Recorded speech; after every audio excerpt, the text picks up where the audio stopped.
Oh, shit. They back. It is time. The marvelous DeMystifiers assemble. Guys, I'm so excited to be doing this together again. Y'all are some of my best friends. And these shows are, I'll just say, this is not a complaint either. But it's funny that I find myself preparing more for these shows than like my other shows, because you start digging in, taking screenshots, watching closely, watching carefully, and maybe more than any other Marvel thing I've ever seen, the amount of like background mise en scène symbolism hiding in the details is just crazy. So I took more screenshots for this episode than any of our streams yet. So I'll try to blow through some of them quickly that are just like, hey, okay, we're advancing the plot. But when I realized, I picked up the slick Dissident tip of turning on the subtitles.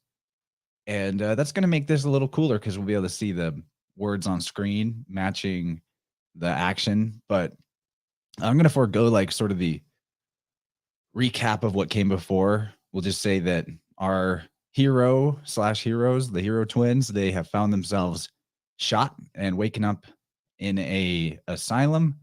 And the last thing that we saw in the previous episode was a big hippo lady. So we'll jump into the gravy in a second, but welcome, Gabriel. Welcome, Gordy. How you guys been?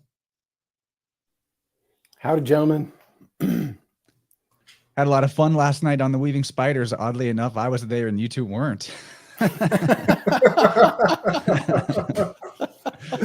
Weird. But that was good stuff. I was lurking in and out. I peeked in here and there. It was a good show. Yeah, Dave brings a lot of good energy, and I just love his setup. Dave Weiss did some Earth shape conversation for us, and he just has the coolest like green screen setup, and he's got the videos of what he's talking about behind him. It's so profesh. Aspirations, baby. But guys, anything we should say before we jump into the decode? Because we've got a lot of ground to cover. I'll say hey to everybody in the chat. I love you all. There's some really good names in here. You know who you are. As Stacy says, smash that like button. Helps the algos. Also would be great to share this episode with a friend if you know somebody that saw this show and would like to hear our decode of it, because there's a lot. As I was saying before we came on the air, this is the most Jewish episode of them all. I don't mean that negatively. It's just, it really is. So I'll let you guys take a rip, but I'm just going to say my biggest themes in this episode are water, memory, trauma, the Dark Mother, and the whole chalice and blade metaphor of the pater and the mater, the pattern versus the matter. So there's a lot there, but what do you guys got for introduction? Gabe, you shoot first. Yeah, I agree. They're definitely bringing in the maternal wounding, the relationship of the Ma. Strangely enough, just a quick observation right out the gates is while we are dealing with that maternal relationship, Layla is absent. This is the one episode she's not even there. They might, I don't think they flash to her even. Nope. They say her name like one time, but that's a really good point because we're dealing with a very psychological series here. And so in this episode, the emphasis shifts from Mark/Steven's animus, or I guess anima for him, the female soul inside the male, shifting from Layla to his mother. Yep, right out the gates. So yeah, that's what I see is that matriarchal. We're in the underworld, so there is a rebirthing going on. Do a quick observation. The one episode that did focus on Layla, I brought forward the High Priestess card, which is in Capricorn. In this time, we're in season 1, episode 5, which brings forward, we'll mention the Devil card, which is also in Capricorn. And so this aired in Taurus. This is when it aired in Taurus, and the other episodes aired during Aries. which is interesting because now we're focusing on this mother wound. Yes. Yep. So yeah, I think of it as like the other layer of that Capricorn aspect. Okay, cool. Because I was thinking I saw something different, and the themes that jumped out to me were truth and sacrifice. So this is going to be very interesting. Yes. Cool, man. I didn't read that, but I'm sure it's there. This is great. I love having this team. All right, guys, let's jump into the screen shares. And this is where we left off last episode. Quite a jarring image here. We have not been told who this is yet. But you said hi, priestess Gabriel, and there she is. Hi, with the one arm raised. Perfect. Yep. She's even got that telltale blue. Even her fingernails are blue. The scarab, there's that scarab again. Yeah, so we'll just talk about this. This is Towerette, or is supposed to be. And I had this later in my notes, but I'll just point out that, like a lot in this show, not an accurate depiction of this particular therianthrope. In that Towerette,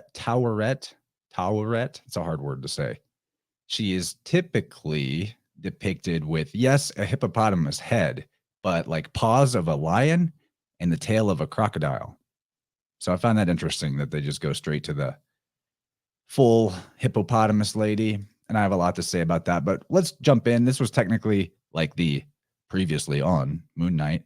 So the very first scene we know is always like the most important, or maybe not most important, but it tells you exactly what the rest is going to be about. So I realize it's kind of a dark screenshot. I did my best to brighten up the dark ones. I think it's at least visible.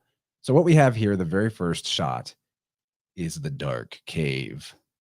Hell.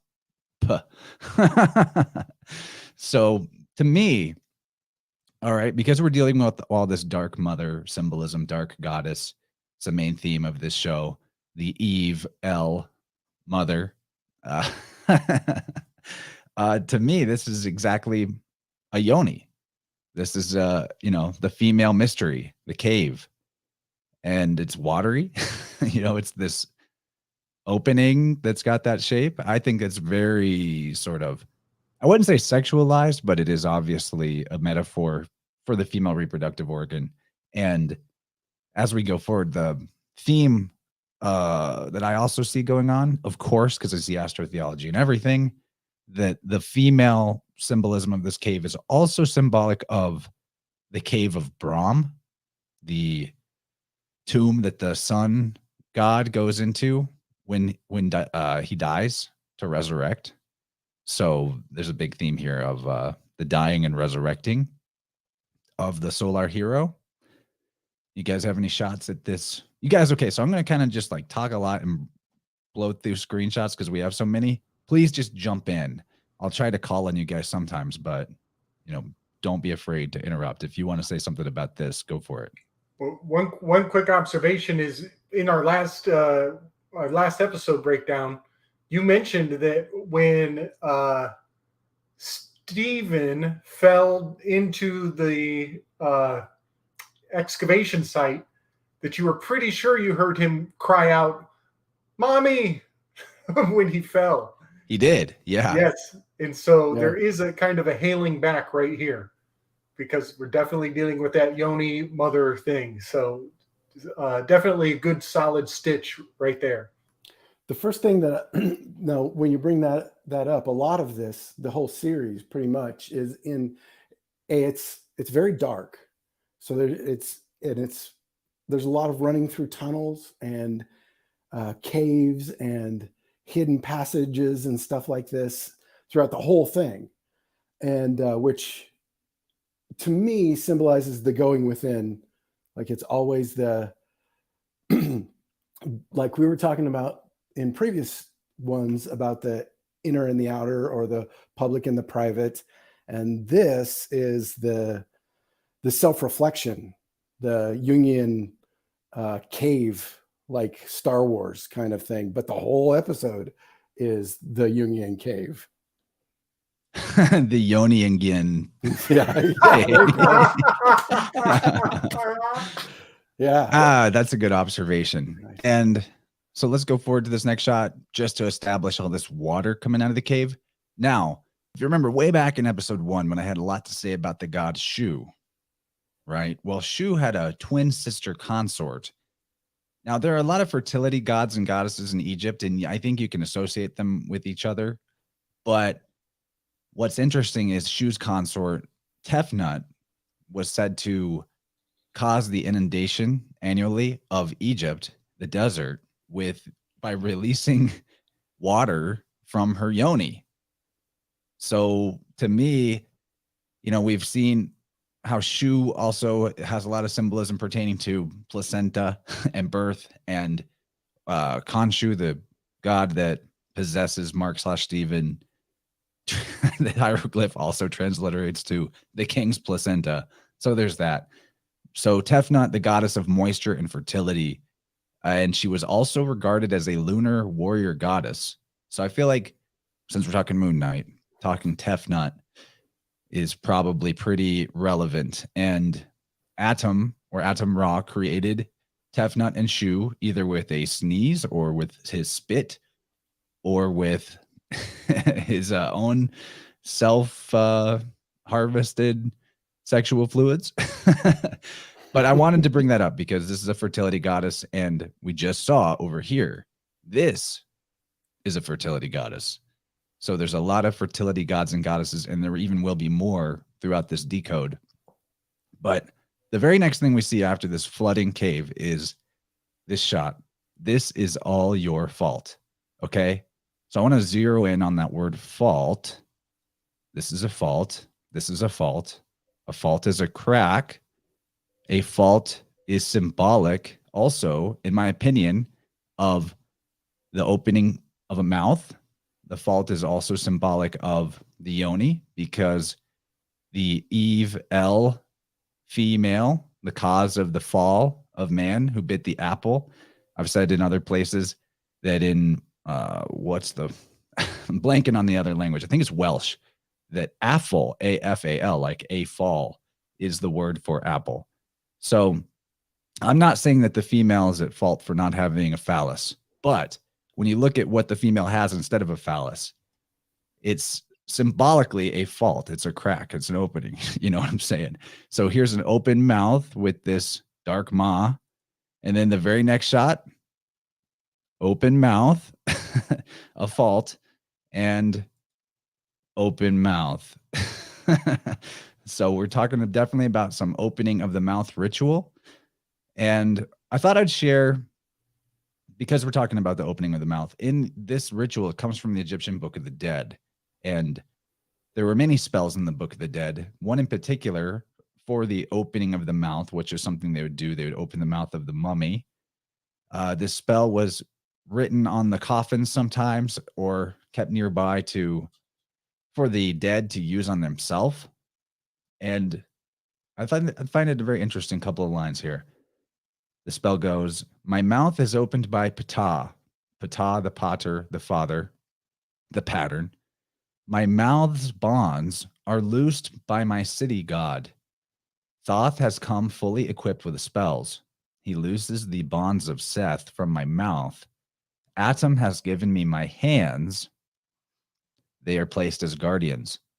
My mouth is given to me. My mouth is opened by Ptah. With that chisel of metal," that'd be the adze tool, looks like a 7. Remember that for later. "With which he opened the mouth of the gods. I am Sekhmet Wadjet, who dwells in the west of heaven. I am Sait, S-A-H-Y-T. That's like Sat, like the Saturn or the satyr, or Sight. I am Sait, among the souls of On." Now, On is an Egyptian city, also known as Heliopolis. On is a name for the sun. So that's what I got. What do you guys got on the open mouths here? The open mouth thing to me, because everything in the Asylum always screamed dream state to me. So everything that I see in the Asylum, I kind of interpret through that lens. And in dream psychology, like dream interpretation, open mouths so often mean like telling secrets or letting go of the truth, like telling the truth. So, brilliant. That's perfect for what's going on here. Exactly. So they're telling us secrets. Yeah, and another thing about the opening of the mouth ritual, it was so that the dead could consume food in the afterlife, and also so they could speak. Well, that's also what he pulled out of it was Alexander's mouth, right? That he pulled the secret out of his mouth. Yeah, the Amit statue. Right. Yep, and it is firmly established, like in the very next minute or two, that Mark/Stephen is dead. So, open mouth for the dead. To me, this is one of those times where they're kind of like getting some Egyptian symbolism interestingly accurate. There's places where they definitely don't. If you can flash back to the scene of his mom with her actual words, I got to point out, I mean, we always are coming across that circumcision aspect in the beginning of these films.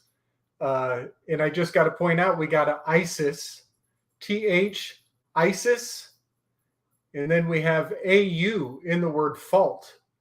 And so ISIS was known to have given that golden. Hello, Zero. Zero's getting excited. I'm going to set him free. But I'll point that out too. We always got the circumcision castration thing going on in the beginning. Yeah, absolutely. And particularly relevant when we talk in Egyptian because of the whole Osirian myth, which will for sure come up. Nice. Okay. So we're at the... There we go. So the next shot after they're all screaming is another open mouth, but now we have Mark in front of Dr. Harrow, who's now a psychologist, very Jungian. So I grabbed, you know what? Yeah, okay, this is good. Let's skip forward. I just grabbed a screenshot of this because it's interesting. He's got this Egyptian symbolism all over. This is the solar disk. I think here to remind us that we're talking astrotheology. We're talking the path of On or Helios throughout this whole story. This is the original hero's journey, the one story that exists in creation that is allegorized everywhere as everything. So he's, Mark is the sun, the sun, and he's symbolic of the sun. And I think we're seeing Mark and Stephen representing the creator and destroyer aspects of the sun. That's why we're seeing them in white and black. This is Mark is the destroyer, he's the mercenary, he's the soldier. Stephen is the more of the creator. He's creatively minded. He's kind of more effeminate, So interesting is that what Harrow says in this scene here is that he goes, your brain is like a pendulum, rapidly vacillating between two very different realities. And he also mentions that they're at Putnam Medical Facility, Chicago, Illinois. I took note of that, but I never tried to syncretize what Putnam might mean. Putnam. They're putting them away. Putting on the Ritz. I knew you'd have something. Nice one, Gabriel. So then Harrow is like, kind of making fun of Mark's story, saying, you think you saw a giant rhinoceros? And Mark is like, it was a hippopotamus. It was a hippopotamus. And I feel like this is kind of interesting dialogue because right after that, Harrow says, or Mark says that it felt real or whatever. And then he also accuses Harrow of not being a real doctor because he's like, I know who you are. You're not a real doctor. Something like that. And Harrow says, he feels like a real doctor, which is, I think, how most doctors probably feel. They feel like they're a real doctor. But talking hippopotamus here, the doctors don't even take Hippocratic oaths anymore. And they do kind of rhino ram you into horny punctury pokes like a ram's horn. A rhino's horn. I don't know. Maybe that's me just having fun. No, that totally was on my mind. The fact that he's inaccurate in that calling it a rhino when in fact it should have been a hippo. It almost is a Freudian slip to the fact that he didn't take a Hippocratic oath. If he was a doctor, he would have had the context to get that right. So there's very interesting that he mislabels the hippo as a rhino. In another quick note is that there's a scar on Mark/Stephen right here off the gates. This is kind of a retro. Yeah, that's on his rhino. Rhino means nose. But another interesting kind of retroactive, what would you call foreshadowing in reverse? Post-shadowing? That would be like flashback? Yeah, there's something interesting that we'll find out later in the film is that he is struck by his mother when he's young. And right now, we just had the vision of the mom. Now we have a vision of him with this broken nose, as though he's been struck.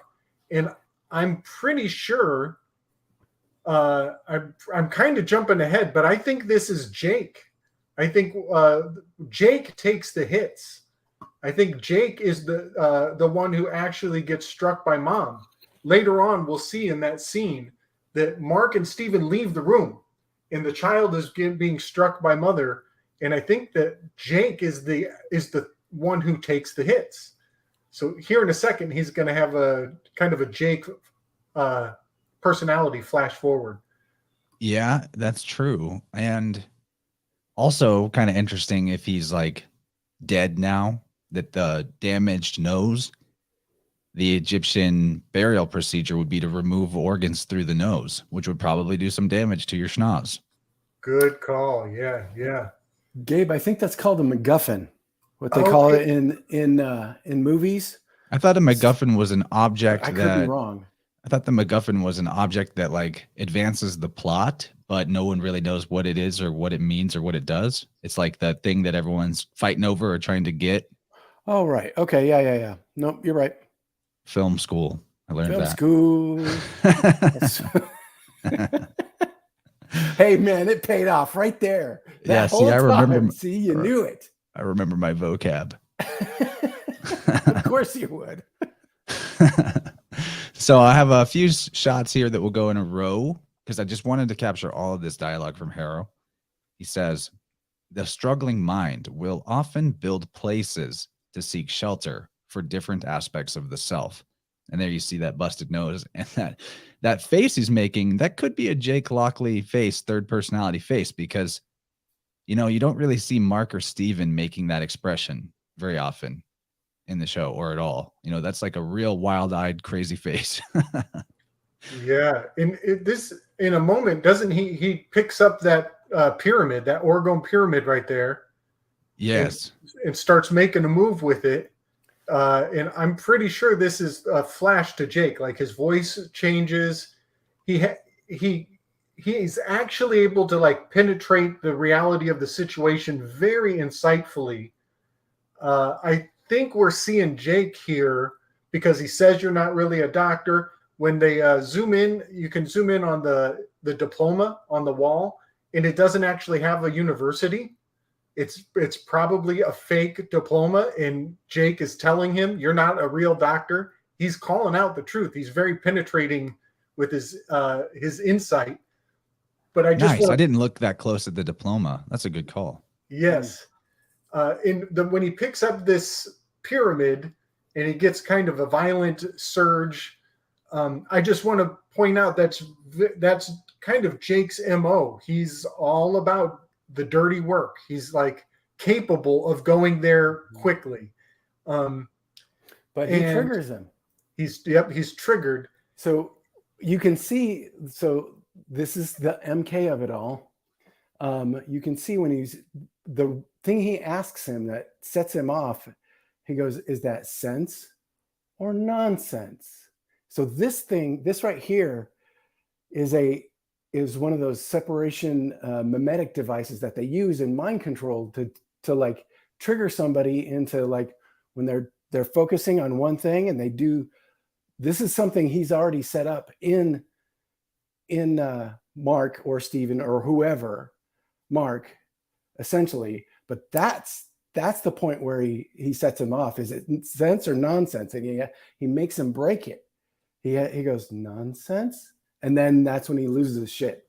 Right. That's a good call, Gordy, especially because Harrow specifically calls Mark's mind, says it's like a pendulum, just like a hypnotist would swing in front of somebody's face. He's calling forth that imagery. Mm-hmm. Yes. And I just want to point out that, so I think this is Jake, and he picks up the sharp glass. Well, later on, as the plot unfurls, you'll see that Mark and Stephen, they're picking up a glass of water, and they're dealing with that duality. Is the glass half empty? Is it half full? And Jake is going for the third option. He's like, fuck that. The glass is a fucking weapon. Good call, man. I definitely have some stuff to say about the glasses, the two versions of glass coming up. Well, I'll save that for when we get there. So I was going to read this whole dialogue from Harrow. I'll go ahead and do that, and we can talk about that. He says, the struggling mind will often build places to seek shelter for different aspects of the self from our most traumatic memories. It's called just an organizing principle, okay? So he's the organizing principle. He's trying to organize his ward of the state to be his MK Ultra serial killer or something. Anyway, he says, some people, they see a castle, right? Somebody else will see a maze or a library or a psych ward is what Mark says here. So, okay, what I wanted to point out that little stretch of dialogue because it's very fascinating how later in this episode, Mark and Stephen are going through the different rooms of this psych ward, castle, labyrinth, maze, and discovering lost, buried, traumatic memories. That's why I named the episode The Memory Palace, because this is very much like a memory palace. And I find it interesting that this dynamic in the psyche to schism is very real. And one particular fascinating book I read about it labeled these alternate selves that people create. And they don't have to be full on schizophrenic personalities that can like take the spotlight and control the body. But whenever there's something that happens that is so difficult that we want to push it down and never remember it, it fractures and creates an ego state in our psyche that lives in our psychic space. Literally, it has energy that's held in our biofield, and it's kind of like, and I would call it kind of like an astral entity, but I'm starting to see a distinguishment between the astral and the psyche or the psychic. Like maybe even wondering if the astral is like artificial. Is the astral realm the original metaverse? That's a whole different conversation, but I think maybe. So these ego states, like, for example, if you were like 5 years old and you love dogs, and then one day a dog attacked you and you've pushed that memory down and forget about it, you might also push down and forget about qualities that you embodied during the time and age when that trauma happened. So maybe as the 5-year-old, you love dogs, you love to play with dogs, and also you really like to draw. And that was like your main thing at that age. And after this dog attack, all of a sudden you forget about drawing or something like that. This is an example of what ego states can do without being full on schismed, like alter personalities that can take over. But we want to, in a lot of forms of what shamanism would call soul retrieval, or even what happens with the tuning process, or some people do this with psychedelics, you'll come across these buried traumatic memories. And when you remember them, you also, maybe not at the same time, but soon, might also remember some part of yourself that you forgot. Like for me, the example of liking to draw and create art is actually the one for me. I took mushrooms one time and I remembered some traumatic stuff that happened to me when I was 4. And then all of a sudden I remembered that I really like to draw and make art and things. And before that, I'd like shoved down the whole creativity and forgot about it. So anyway, the trauma fractures is also, of course, completely MK Ultra AF. Now, talking about these walls between parts of yourself, he goes, Harrow here says, this hippo could break down walls between you and Steven. And I find that interesting too, because the real ego state that they're trying to find is the young boy version of Mark before any of this schisming took place. And another sort of phonetic match to hippo could be Harpocrates. I know that doesn't sound exactly like hippopotamus, but this is what it makes me think of. Hippo, Harpocrates. And Harpocrates, the younger, is the child version of Horus. And so looking for this boy is also the key. The boy version of themselves is also the key to resurrect, come back to life. So that's part of my understanding of Mark and Steven as 2 of the 3 aspects of the Trinity, or of the sun through its phase. They're the creator, destroyer, and then the boy would be the redeemer quality. Like the holy child, miracle child, that sort of thing. So he's this resurrecting son / boy is also the bridge between the winter sun and the summer sun, and symbolically in this show is the bridge that helps Steven and Mark fully come to terms with their connection and understand 360 degrees of it. Yeah, man. Yeah, man. I want to build out on that big time. Like, can you go back just a couple, like one more? Okay. So this organizing principle, it immediately made me think of how the word covenant sounds so much like government, and how the government serves as a collective covering, a collective a place that we all agree to live under. Social contract, I think, is what they call it. Organizing principle? An organizing principle, exactly. And also how the circumcision is a covenant with the Lord. And so when we're talking about how trauma can create this imaginary reality that we all are exposed to, it very much opens up a doorway to see the labyrinthian system, that this social contract that we're all subjected to, what it is actually all about. They act like these things are new, that these are cutting edge breakthroughs in psychology, and they have to rewrite the book on psychological disorders every year as though they're new. But this is how it's been run for hundreds and hundreds of years, going back way longer than we ever knew.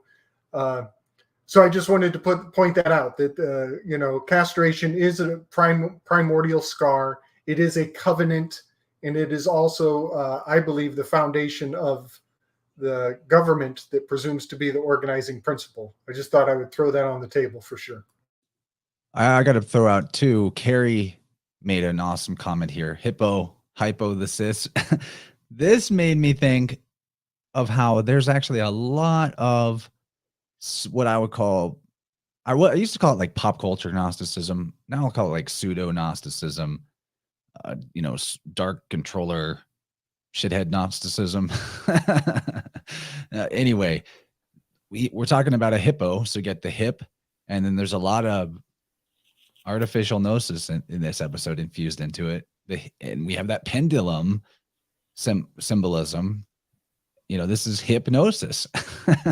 Nice. Hypnosis. Fucking awesome. Awesome. One more quick weave when he says, I think this hippo could be the key to breaking down a lot of connection between you and I just got to point out that the name of the hippo is Towerwet, and the twin towers did break down a lot of people's psychological illusions of the realm that we're in. And so it that was the trauma yes, that woke a lot of people up. yes. And Truth. going back to the placenta being your twin, and the twin towers being metaphorical dissolving of that split persona. There's definitely a twin tower reference in there with the hippo breaking down the barriers. Nice. Okay. Oops, wrong way. All right. So yeah, you're right. This is very sort of different than Mark or Steven. He kind of gets loony here. He picks up the glass dagger blade. Kind of feels also like we're talking Osiris is missing phallus here because he's got an artificial phallus. I say that because like it's not exactly lined up, but we're seeing a shot of his crotch here, and he's got this pointy dagger thing coming near his crotch. I think this is like a sort of Osirian reference a little bit, but I won't. If you want to say more about this, that's fine, but I want to save maybe more about this glass dagger till we get to the time where the other glass comes up, because there's more symbolism in that scene that supports what I have to say about it. But you guys shoot for it if you want. But speaking of stabbing, the next thing that happens is after he threatens Harrow, the orderlies come in, the organizing principles come in, and you get what you get for Descent. Yeah, great call on the phallus aspect. It's like the pen mightier than the sword, and he goes for the sword. Yeah, and there's even 3 layers of metaphor there. There's the penis, the pen, and the sword. And I think we're talking about Jake, who's the tertium quid, the third something. So it's very, very suiting. And then they trump all of them and come in with the orderlies, somebody else doing the dirty work. All that Harrow does is press the little button under the table. He keeps his hands clean. He stays in equity. He's doing the old touchless death technique by letting somebody else do the dirty work. Another good point here from Jenny B is that this table, paperweight, triangle, pyramid, it's a callback to the episode where the detectives or police officers who work for Harrow show up, and one of them picks up a pyramidical paperweight off of Steven's desk and is like, what is this for? And interesting, because I think it is definitely a callback, Jenny, because the orderlies who show up to inject him and take him away are the exact same 2 characters, but now their role in the psych ward is as orderlies rather than police officers. But it's interesting because they're making the correlation that the police officers are the wards of the psych ward of our society, the open air psychiatric prison hospital that the United States has become #1 in consumption of psychiatric medicines and pharmaceuticals in general, and probably the 40th worst in terms of health. So like that medicine's doing a lot of good for us. Hey, did you notice the medicine bottles on the desk also? Yeah, I didn't grab a screenshot of that, but interesting too how they tended to have, like, they all had green lids. Right.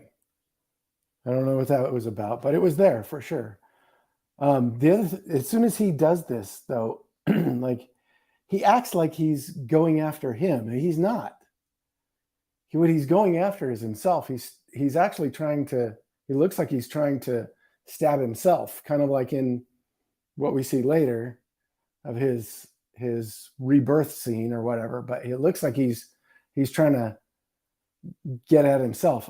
Again, too, the background and all this, reality is breaking down. You can see that it's like the design of the set is set so that things are falling apart. Like it's at the edges.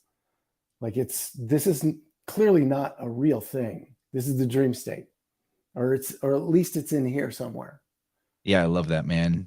And Andrea Cozy Crone made a great call here. Could this be a deck prism, which is a device used for refracting sunlight on the sea, on a boat, on a ship, which is what we're about to see, a ship on a sort of sea. And after he gets the jab, he snaps to over here. He says, wow, these meds are really amazing, while he's next to a giant talking hippo. And what this made me think of is how, speaking of the pharmaceutical apocalypse, pharmapocalypse that people are currently experiencing and have been for a while, the next phase in all this, thank you, Toe Rogan, you big giant, well, actually tiny miniature toe, for popularizing it, that as we speak right now, as we speak, the psychedelic revolution is being mainstreamed and artificially synthesized. Yeah, right now they might be giving people the real stuff, but it won't be long before your over-the-counter prescriptions are microdosing synthetic versions of things like psilocybin, or, you know, there's already a lot of synthetics out there that are being popularized that are psychedelic. So, you know, I'm not saying psychedelics are good or bad. They are a tool, but in all of human history, you kind of needed to like be a shaman or have them administered by a shaman. And in terms of shamanism, our modern medical professionals, especially psychiatrists, are for sure more witch than doctor. You know what I mean? Mm-hmm. So he's like, wow, these meds are really amazing. That's what that made me think of.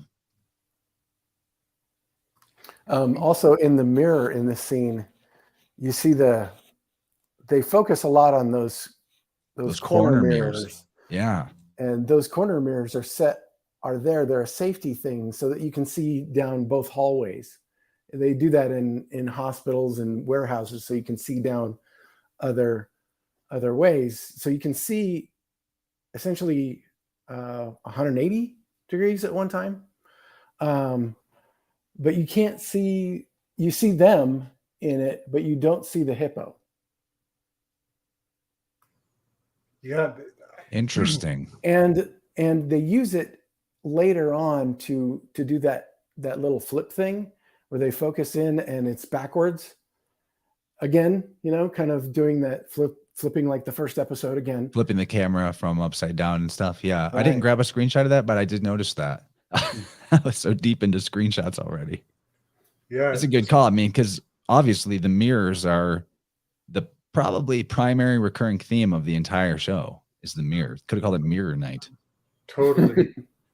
So I was thinking about this on our last weave. I didn't bring it in, but I'll just throw it on the table. Deal with it as you will. But, you know, one of the alleged proofs for a global Earth, a round Earth, is the 3 90-degree turns bringing you back to where you started. And if it were flat, it would take 4 90-degree turns. But on a sphere, it takes 3 90-degree turns with 90 miles of distance in between all of them. But that probably I've never heard of that before anymore, because I think the Earth is growing. So whatever measurements they told us 200-300 years ago about 3 90-degree turns, it does not compute anymore because it's much larger than it was before. So I just point that out, that is 1/8 of a full globe. And it is a very important thing to consider, the geometry of it. But that's a 1 in 8 is a moon, the moon card, 1/8. Just something to think about with that reflectiveness of it. And she has a disc on her head. So we are looking at two potential cosmologies. And she's standing under that crazy 24-spoked wheel up above. So there's all kinds of cosmological implications. With 2 towers above it. The top of her crown is 2 towers. Right. 2 towers. Great call. 2 towerettes. 2 little towers. Man, so much information. It's wild. I thought this was a good comment from United Universe. He's covering his right eye, and the mirror in the corner looks like a snake eye. And in terms of which eye is which, Stephen would be the left eye, of the moon, and Mark would be the right eye of the sun. And Towerette says, is he always so intense? Well, being that Mark represents the sun in summer, and his name is Mark, which is like the definitely the Leo of the 12 disciples of Jesus. In terms of the zodiac, Mark is Leo the lion. Marcus means the shining one. The sun is at its most intense, ferociously hot during the Leo part of the sky clock. So I thought that is he always so intense? That definitely made me think of the Leo of it all. And we will get visual affirmation of that later on too, that Leo symbolism. And Gabe, you shot me something. Just let me know when you want me to cue it up. Yeah. This is kind of the same scene as the camera kind of flips to the other direction. And I just couldn't resist. I mentioned it earlier, but this is season 1, episode 5. We are in the underworld. They're going through a resurrection. So in the devil card is in the sign of Capricorn. And that is the location where from December 22nd to the 25th, the sun goes lateral. It has no vertical progression north or south, has 3 days in the underworld. So that is very much played out in season 1, episode 5, hailing to this 15th devil card. And you can see I put Towerette in the place of the devil because it's kind of, doing she's going to cast judgment. They're standing on two, one on the left, one on the right, one black, one white. In this card, you get one male, one female. And from their perspective, Mark is actually on the right, the masculine side, just to point that out. Yes, yeah, there is an inversion. There's some interesting inversions for sure, but you can see the yod of the cube and the fact that they're on this tile floor that is all cubed out. And even on the death card, they're tethered to a block. They're chained to a black cube, a black block. And spoiler alert, one of them goes through an infernal experience, and the other one goes to a field of fertility. So this is very much playing out all the aspects of the devil card. I love it, man. Good call. Okay, so the hippo says, so you like twins? Because the other interesting that you just brought up the devil card, because the other card that has similar symbolism would be the lover's card that has the twins. That's the Gemini card. Okay, where am I at in my notes here? Yeah, so I already brought it up. Stephen is the winter sun, feminine, dark, yin, twin. So he's wearing black. And the next shot, we find out they're dead. They're in the duat. The duo is in the duat. The duat is the Egyptian underworld, you could say. It's kind of like a transition place. Now, here's where they also point out that Tarawet is they call her the goddess of women and children.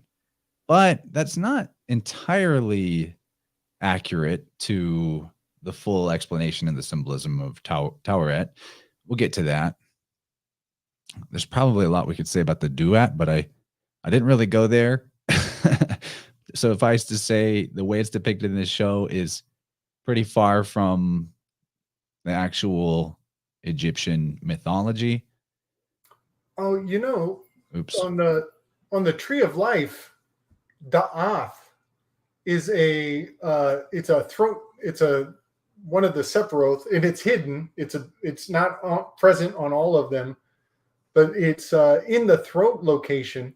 And I have heard a really cool theory that in a near-death experience, this is such a cool theory that we actually swallow the reality in which we die, and that's and it gets dissolved in the throat chakra. And that's why we get adrenalized in a near-death experience, and we actually remanifest a reality where we survive.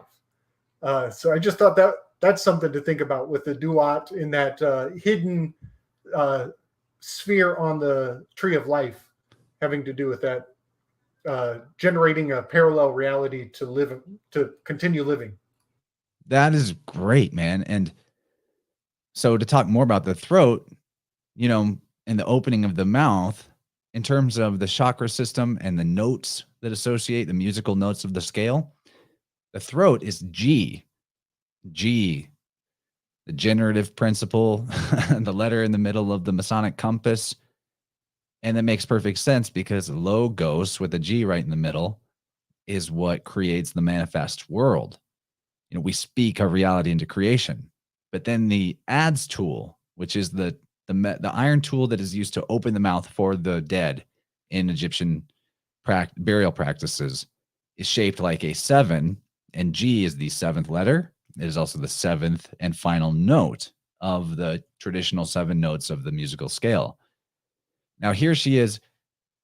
There's definitely a lot of tarot symbolism in this episode, no doubt. And I find it interesting that she's reading her script off of cards.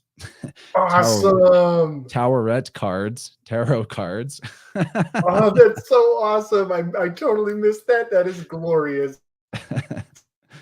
Yeah, some people think that the tarot cards originate from Egypt. I've heard rumors of like underground chambers that depict the 22 images of the major arcana as like wall reliefs. So that's possible. And then what you said about the afterlife manifesting a reality where we survive, it's a very fascinating idea because in my understanding, you know, existence is all that exists. So in all likelihood, what we're experiencing right now in this reality is a manifestation of some reality where we survive, if that makes sense. And well, I've heard like this is a very psychopomp moment. She's the guide of these departed souls, the manes, that's a word for the departed there. She's got these big hands, even with blue fingernails. Blue is the color of the throat chakra, oddly enough. Now, so yeah, what I've heard this from like shamanistic books I've read and people who claim to have like psychopomp responsibilities, in that when they are traveling through non-physical duat type locations in, I guess you could call it astral travel. Vocabulary is funny, but you know, out of body travel or inner space travel, upper or lower world travel, maybe like lower world travel would be more accurate, that these shamanistic psychopomp individuals will enter into like little reality pockets or reality bubbles where somebody who has died, who has an extreme attachment, but is not still lingering in the physical world as some kind of like hungry ghost type poltergeist or possessing spirit, that some people like, this is maybe where the idea of hell even originates from, that some people will create like a looping, repeating segment of reality where whatever it is that they're attached to or stuck on, it just like continually repeats in a time loop type, death loop type thing. So she says an afterlife, not the afterlife. And it's kind of like what they're going through here, because they're caught in this loop of vacillating, I guess is the word that Harrow uses, between two very different realities. One where there's two of them, one where there's one of them. So let's, if you guys want to jump in, remember, jump in anytime. You know, since you mentioned the ads tool and we're dealing with this twin thing, I threw out that this is an old graphic I made a while ago. I shot it to you. It's got the ads tool and some of Mario Garza's work and laid out next to the moon card from the Crowley deck. And early on, I came to realize that Anubis and Saturn are identical gematrologically in ordinal reduced. They're the exact same numbers, just rearranged in different order. So I just thought I'd throw this forward, that Saturn and Anubis are powerfully correspondent. in a very major way. Anubis being the ferryman who carries you through the afterlife. And then another observation is that Stark Tower looks like Anubis. If you go down just a little, you can see it's the outline of Anubis. It's so obvious. And a nickname for Anubis is he who is at the place of embalming. That is one of his many titles. And so I just thought I would consummate what you said, Chance, about the adds tool in the embalming process. Look how the adds tool also looks like the shape of Anubis. It looks like a 7. There are 7 stars in either one of the dippers, which are twins. There are 2 twin dippers spiraling around the North Star there. And on the moon card, there are 2 towers with the outline of Anubis on either one of the towers. When we are dealing with Moon Knight. So here's the moon card with all the ingredients in Dogs of War. That's the Dow Jones. Very appropriate to show us the Thoth tarot from Crowley, because A, there's a character named Crowley in this show, and B, Thoth may not be mentioned in this show, but Thoth is another moon god. Thoth is also Anubis. They're the same entity. They perform the same role. And when we're talking about the psychopomp, the ferryman of souls, who crosses over between the realm of the living and the dead, another name for that is Charon, which sounds a lot like Chiron. Charon, the Greek word for hand is cher, and the word har in Sanskrit is to carry. Harma in Greek is a car. We're talking about the car of Osiris, the boat in the Duat, and Anubis, like all the other psychopomps, right? The ferryman of souls, the one that crosses between the realms, the one that goes both ways. Anubis is Thoth, is Mercury, is Jesus, is Horus, is Osiris, is yada, yada, yada, et cetera. I know for sure from my study of language and mythology that we're dealing with one system that got split in some way, either intentionally or unintentionally, split like a psychotic, schizophrenic, one world culture that became fragmented and dissociative identity disordered. Now, in this Thoth tarot, now that we have it up, 2 towers for the moon card, the twin dogs, the Anubis of it. The twin dogs could also be like your Romulus and Remus, raised by the wolf. And you have the scarab, which is the sun symbol, underground with the golden orb starting to come up. So demonstrating how the moon, and thus the feminine in these systems, is symbolic of also the underworld journey of the sun. Like a seed has to go underground. You know, the male seed has to go internally into the female, into the dark cave, through the fault. You know what? One more thing while we're talking about the 7s and the adds tool, the funeral, the Jewish funeral is called a Shiva, which means 7. Oh, you're jumping ahead, dude. I know.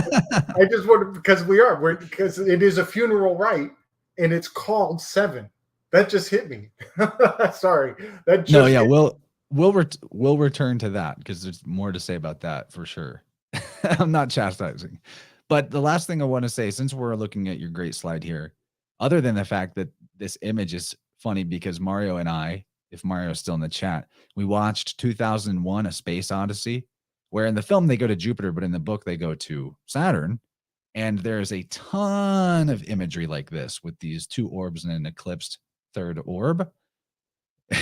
Eclipsed, a placenta eclipse apocalypse, baby.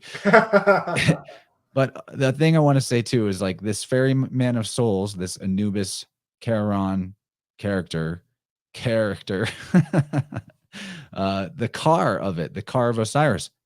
This is why Jesus, who is also a psychopomp and ferryman of souls, a redeemer, a savior, salvator, salvager on the waters, has a story of being a carpenter. And the other, okay, so we also have, to connect this back to Thoth or Anubis or Tahuti, whoever we want to call him. The weighing of the heart ritual, which we're about to talk about a little bit more, but since we're almost there, we'll get into that. The weighing of the heart ritual.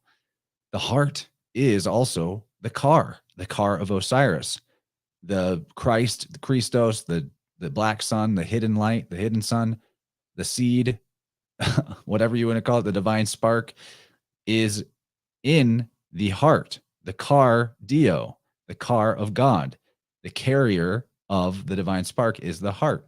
And the Thoth entity is often depicted with an ibis head.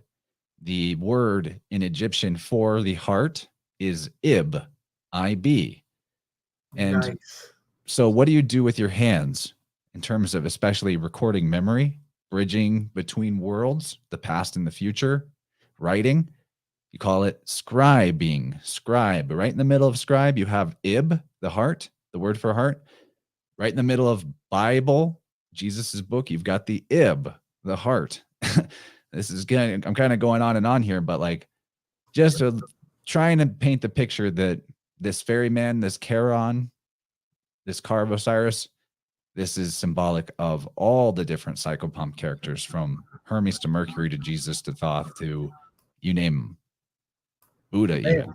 now I'm thinking about also how it's how car is also the chair. It's maybe the true throne. Like a lot of people would expect the throne to be up here. Maybe again the Greek word chair, which chair. looks like, when you transliterate it, it looks like the word chair, but it's just a hard ch. Right. So maybe the true throne is in the heart. And I would have thought before that the throne is here. So a chair rib is the chair in your ribs, is pointing, I always call Jesus the core pointing, care painting carpenter, because he's pointing at that core where the green is painted with that which you care for. But now I'm thinking about it in a new light. I'm glad we had this, because it's also the throne. The true throne is in the heart. I dig it.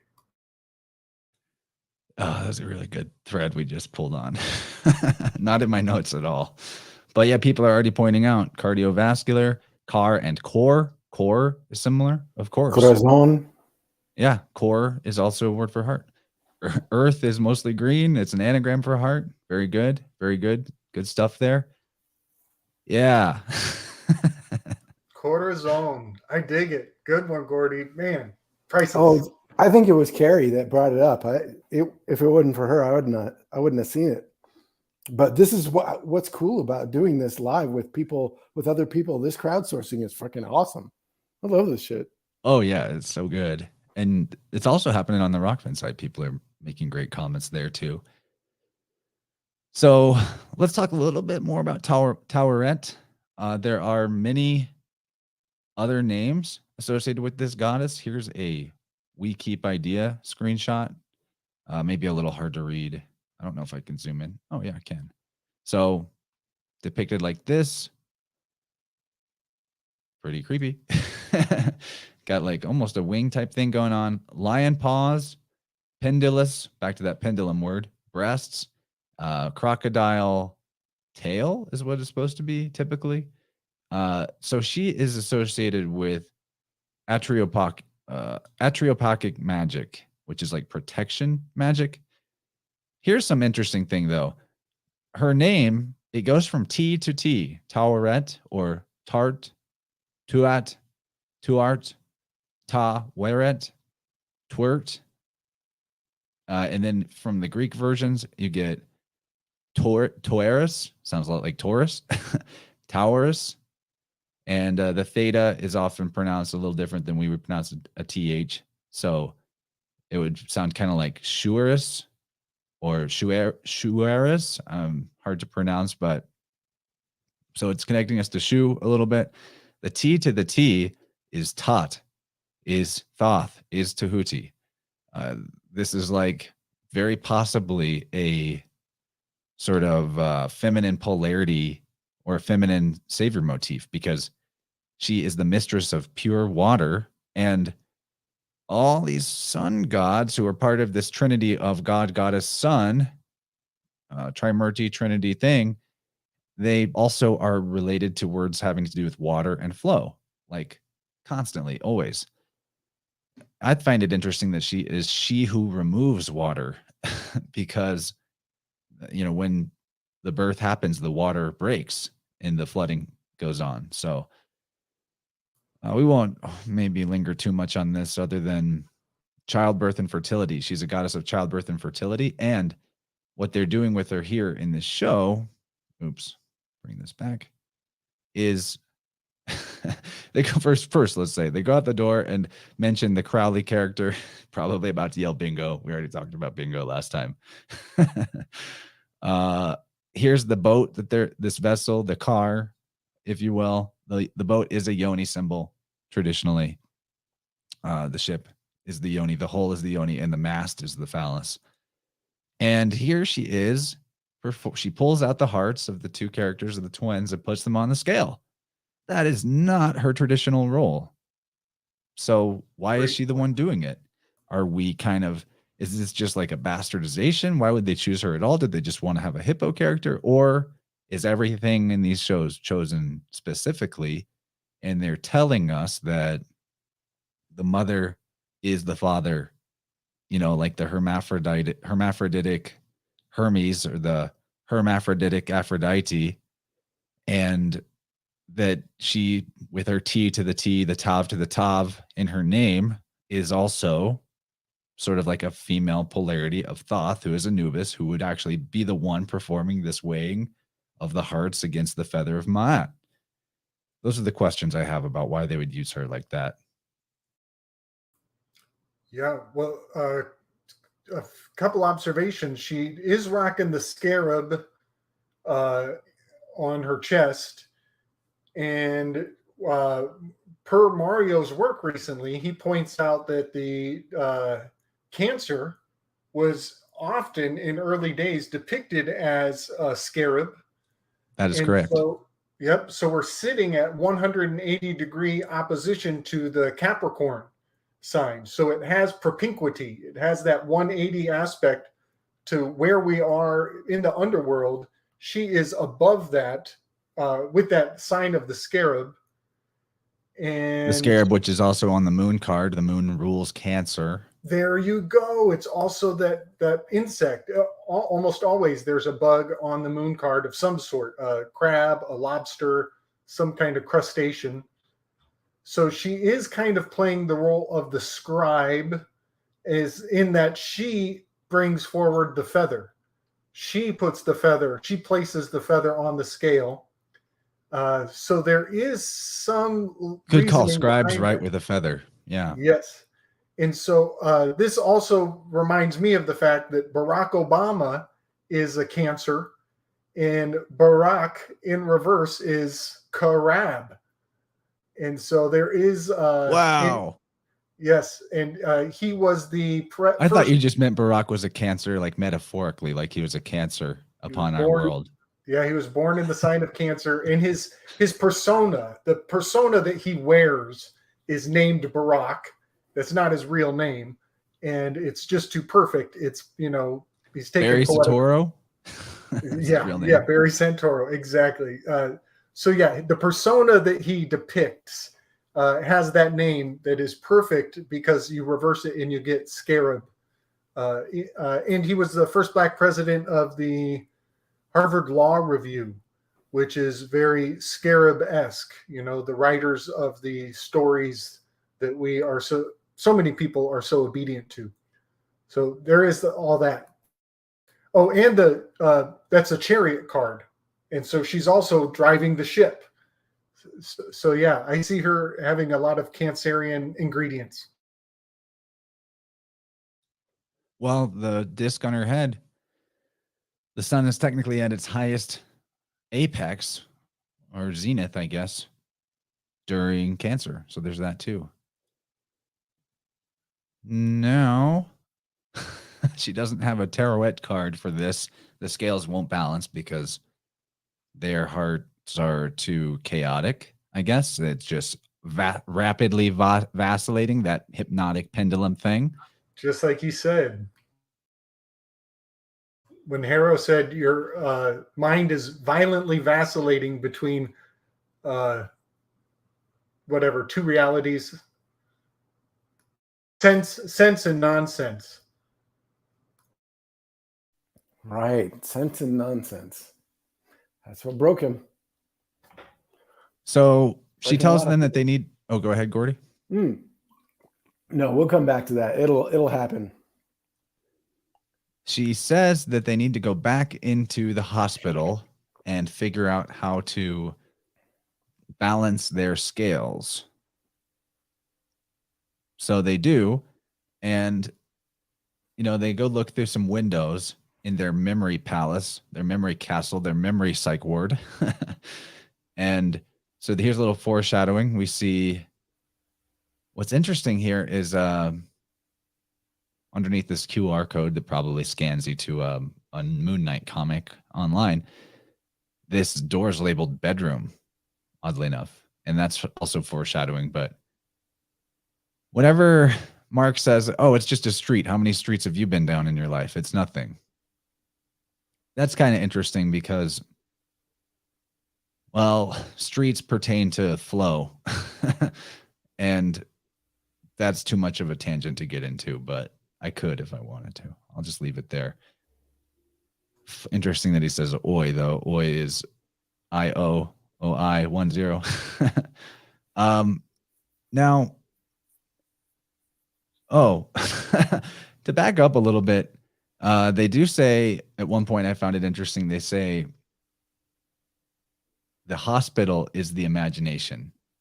I'm kind of getting a little lost in my notes. That was over here. I'm losing track of which screenshot is which number, and I have my notes numbered. All right. So on this, when they go out and Mark realizes maybe he's not insane and they really are in the duat and it's not the meds that are making him see the big hippo. They say the hospital is the imagination, as in the hospital where he's talking to Harrow is actually the one that's the imagination. And this is the reality. And I found that just to be a really powerful statement because people imagine all kinds of things that are going to happen for them at the hospital. And reality is often quite darker, maybe even landing them in the duat, if you know what I'm saying. The hospital is the imagination, folks. No doubt. Now, okay. So there was a little bit more I wanted to say about this. She, like I mentioned before, Anubis or Thoth should be doing the weighing of the heart ritual. Interesting other notice about Taweret is that according to Plutarch, she is the consort of Seth, and Seth would be, our Typhonian adversarial Satan character. So odd that his consort is here. But then in the Theban account, so there's different accounts everywhere, but the Theban account, which maybe is more accurate, maybe not. Thebes is kind of super Greek, and the Greeks really bastardized the Egyptian tradition. At the time that they came, their civilization had already degraded quite a bit. But the Theban account says that Taweret is the consort of Amun. Amun is the hidden one, the sun at its most high zenith. Also Cancer in terms of the ecliptic, but in terms of the day, it's like high noon, where your shadow is hidden. That's why Amun is the hidden one. And as the consort of Amun, she's said to be the one who gives birth to Osiris and the siblings, Set, Isis, and Nephthys, who are siblings of Osiris. So that definitely puts her into, dramatically puts her into the, if she's the consort of Seth, that definitely makes her sort of like the female Jesus Mercury character, because the adversary to the Jesus would be the Set or the Satan, or the opposite would be the Set or the Satan. So there's all that I wanted to put out there. Yeah. So that makes a lot of sense, because when I think of Set, I think of the number 7. And we did mention the adds tool and the 7 there, in that it's the most high aspect up there circling around the North Pole. And also Cancer is the 7th month. And I also always think of the 7th chakra being the your root that you sit on, your root chakra. So that does make a lot of sense that she would have that association, that being a consort to Set. I really like that a lot. Sort of the root could be the 7th if you're counting from top to bottom. If you're counting from bottom to top, which is more common, but who's to say? Then the 7th would be the crown chakra, which it kind of makes more sense to go from bottom to top because that's how you build a structure from the bottom up. Nice. And the crown, you know, the crown is Saturn, Cronus, god of fortresses. But part of the reason I have that association, that I count them downward, has to do with the days of creation. On the 7th day he rested, always in my mind meant on the 7th chakra is what you sit upon. That's a good call. And in the Hermetic principles, it is gender. The 7th principle is gender. Right. So that's just how my mind forms that. I like that. I kind of think you could count either direction. Sort of like how sometimes in tuning sessions, I'll start at the bottom and go up, and other times I'll start at the top and go down. Generally, though, I think I like to go bottom first because it takes longer. The roots are thicker and heavier, and they take longer to clear out. There's more digging to do. The crown energies are very like light and ethereal, like a couple of strikes of the tuning fork. I've even had it happen where just saying, all right, I'm going to start on the third eye or start on the crown chakra, and I didn't even do anything, and that clears it up. It's wild. The root sometimes will, like in a session that's an hour, I'll spend 30 minutes going from feet to root chakra, the lower half or more. So speaking of underworld rooty stuff, the first door that they actually go into in their memory palace, just a creepy calf filled with dead bodies. No big deal. As you do. As one does. The memories are a mess here, they're told before they come in here. I imagine this is what Portland looks like now. It's just zombies staring at coffee tables. Yeah, those are their Starbucks, canopic Starbucks. Right. Hey, Starbucks, get on that. You got 5 minutes to market that. Drink your echidna beverages here. Right. Echidna piss. Oh, beautiful. So in this room, they find out that this is all the people that Mark has killed. It's a lot of people. These are your heroes in Disney Marvel. Who, it's no longer who can save the most people, it's who can kill the most people the fastest. I mean, seriously though, most of the Marvel superheroes at this point are mass murderers. Gone are the days of the Batman, Spider-Man archetype where they make sure they save everyone, including the bad guy. Not completely gone, but mostly gone. Mostly gone. Yep. And while they're in this room, those are his marks. Yeah. Those are marks. It's a really good call. And then we see this boy in the room, and Stephen decides to chase him because Mark, why is there a little boy in this room of all the people you've killed? So there's that. And I don't know what to make of this little dog head pillow here, but there's that too. Just noticed it. Oh, it's another Anubis. That's kind of what I thought. Yeah. It's kind of got a fractal reflection of Anubis on the scales. Set. But it's in the chair where you sit. But it's childish. It's the child version. It's a toy. Right. So it's reflecting that this Anubis in the foreground is the Anubis in the background. We're being told that this is the kid is the Anubis. Yeah, the dying and resurrecting God. Because this is where we go in the story. He finds out. Well, we'll get there. Sorry. No, you go ahead and narrate us. Okay, so this is what happens. He's going back. He's revisiting his trauma. So he goes back to his he chases the boy. The boy goes into this world, which And is Stephen locks Mark out of this room. right. And Mark is trying to not let him see it. So he's trying to prevent him from witnessing whatever is happening here. And clearly this is the child's trauma. This is his mother, and he realizes it, Mom. And it's like perfect singing backyard family get together where she's making burgers on the grill and he's hammering out a little playpen for the boys, and it's like idyllic, but goes south really fast. Yeah, she says, "Who's hungry? Ro-Ro?" I thought Ro-Ro was interesting because they're on a boat. They're going through the memory stream. Row, row, row your boat gently down a dream. Ro-Ro is also backwards, and I did say this is the most Jewish episode. We haven't really touched on the Hebrew stuff yet. We'll get there. But Ro-Ro backwards would be or. And I've never made this connection before with or, but an or is what you row with. Forwards and backwards. Or is also a Gold. name for gold, or also an archaic name for the sun. So the sun, Helios, rides his boat through the sky, the boat of Ra. And even back to Set. Set is actually, after being defeated by Horus, Set is put to work defending the boat of Ra, the car.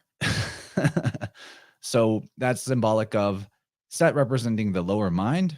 Once the higher mind has conquered the lower nature is then employed to work for the higher mind rather than fight against it. So row, row, or, two sons, or. There are two. She has two sons, the twins. They're not really twins, but symbolically the twins. Instead of the twins being Mark and Stephen, now it is Mark and Randall. Randall being the little brother. He is drawing a picture here. And Randall, what's interesting is Randall is drawing this picture, not Mark. And Mark points out he drew the fish with only one fin. So this is a callback to the one-finned goldfish from episode 1, the goldfish problem, implying that Mark was drawn to buy the one-finned goldfish because it reminded him of this memory, even though that was unconscious and this memory has been locked away in his psych ward memory palace. And here's a glass of water. Now, this would be a good point to demonstrate. We've probably already missed a glass of water or two in here, but the Hebrew letter mem, which sounds a lot like mom, mem, as in memory, remember, mem. The fish is even missing one of his members. He had a missing member, missing fin, a missing oar, because the fin is the oar of the fish, or, row. This glass of water is symbolic of the fact that this is a mem or e. Nice. Nice. That's freaking glorious. Yes. And, Mom is sporting that blue again, much like Towerette, much like Layla. She's got that classic blue, royal blue. The fish is surrounded by the little blue bubbles. I think all of that, in my mind, hails back to the high priestess card, who is carrying the Torah in her lap. And I think also hails to what we've mentioned in the past with the Aqua Doctrine, which is the Torah for water, or Gnosis, or the Gospels, or the sacred texts being as essential to the acolytes as water is to humans. So yeah, and we have kebabs.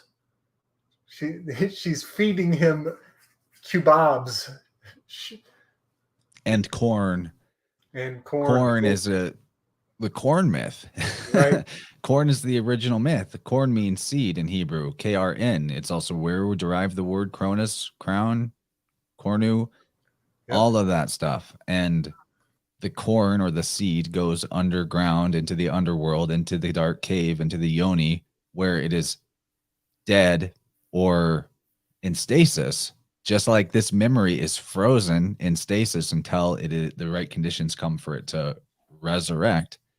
And then from the seed, I've talked about this in other places, but I would love to point out, since there's so much mirror symbolism in this show, I brought it up with the homie Romy with you guys also, but I don't think that episode's out yet and it's not on my channel. I brought it up that one of the dying and resurrecting sun gods, Adonis, his mother is Mira. And Mira sounds a lot like Mary, mother of Jesus, or Maya, mother of Hermes. Maya, also the mother of booty, but Buddha, booty, same word. And Mira, when she gets pregnant, she is cast out or chastised by her family and gets transformed into a tree.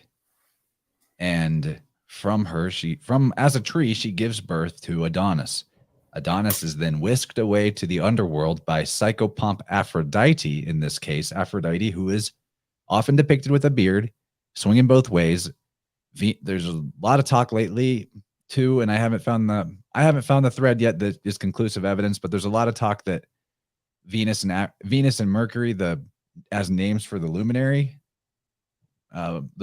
before those planets, before in the time after those were names for the sun god, Aphrodite / Venus and Mercury were switched, and that what we currently recognize as Venus was called Mercury, and vice versa. So Aphrodite takes the baby seed corn, Adonis, to the underworld, and he is fostered just like Romulus and Remus are fostered by Faustulus, just like Hermes' foster father is Pan. And we'll have to talk about Pan later. There's more to say about Pan. And after he's fostered, he comes out of the underworld, resurrects, so to speak, born as the strikingly handsome Adonis. And we'll just say, to syncretize a little bit more, that Ad, as in Adapi, Ad is a name for Buddha as well. Buddha is another one of these psychopomp sun god, depicted as black, all of that stuff. So anyway, Mira, this is Mother Mira, if you will, Mother Mary. Mar is sea, Mar is water, Mare, but Mar is also backwards for ram. Mar is Mars. Mars is your arms. Mars is the god of war. Mark is the violent one, the warrior, and Mars also is said to rule the sea, the Mare, the nightmare, the mare, dark horse. There's so much symbolism wrapped up in this episode, in this conversation, but maybe to try to once I just get on a roll with this, like this is this and this is this, but to maybe put a cap on it, the resurrection moment, or the height of the sun, the baby, the child, the Lamb of God, Jesus Christ, is Aries, a rise. It's an anagram for a rise. Aries is. And also, okay, I'll just stop there. The child is going to rise. The child is Aries, the high ram. And that's interesting because Mark happens to be a Pisces, which is what precedes Aries in the sky clock. Yeah. I got to point out, she makes all this wonderful food. She provides all this nourishment. She puts the placenta right there in front of him, and he walks away from it. All that work, it's put on the table, it's laid out, and Harrow can't help those who won't help themselves. So he does have this refusal of mom's offerings here. And this is where, for the first time, we hear that passphrase where he says to mom, "Later's gators," and she fulfills that passphrase. She says, "After a while, crocodile." So this is the only time we're going to hear, and those are her last words that are affectionate, because after this event that's about to happen, she doesn't have anything sweet to say from that point on. So it's a very nostalgic, powerful moment. And I'll point out, Father is a carpenter. Wow, right? that is a really good point. The last kind words she ever says to Mark is, "After a while, crocodile." Yep, yep, And she's the one judging his heart at all times, like Amit. You know, she's like the yes. Amit of his psyche. You got it, man. You got it. Wow. Yep. And we got Dad as a carpenter with all these tools, much like Hephaestus. Oh my God. The father is the son. Yeah. Carpenter. The car. Wow. It's a good call. Yep. And because we're dealing with the mother And the his father is also the one that cares about him. right After mom takes goes care crazy. of him. Yeah. Takes care of him. Yep. So just because we're talking about the mother in this, the primordial relationship, everything is idyllic right here, like Gordy was saying. I just sent you a quick little graphic from the very first episode we did, just to remind anybody who, it's been a while since we did our first episode on the first one.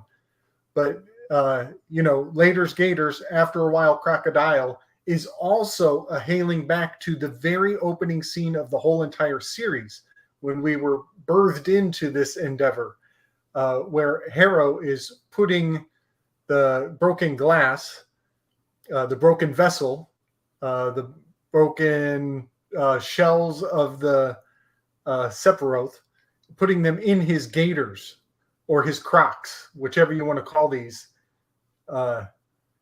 And that is just kind of a hailing back to the origin of the trauma, because he puts glass in his shoes and then he goes walking into the glass-filled shoes, and they literally are superimposing the sound of glass in every step Harrow takes throughout the film.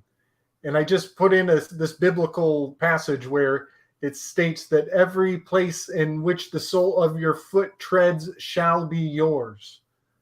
And that's a very important part of the Bible, as it has a lot to do with the birth certificate, the birth certificate, where you are initiated into life. Just throwing all those ingredients into the mix, in case anybody forgot.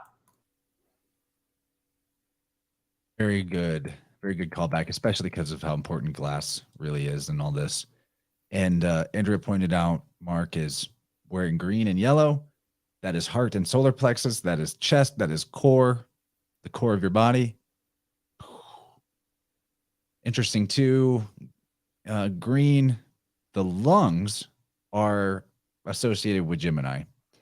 The lungs are where in the biofield we store grief, sorrow, sadness. And the lungs are in the heart chakra region as well in terms of the chakra system. So it's interesting he's wearing green, because I don't think we ever see him wear green again. Maybe this is like the last point where his heart isn't all chopped up like broken glass. Yeah.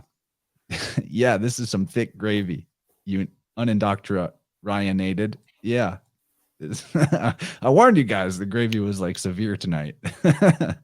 And I'm also really proud of our progress. We're hustling through this, yet leaving seemingly no stone unturned. This is amazing. This might be our best yet.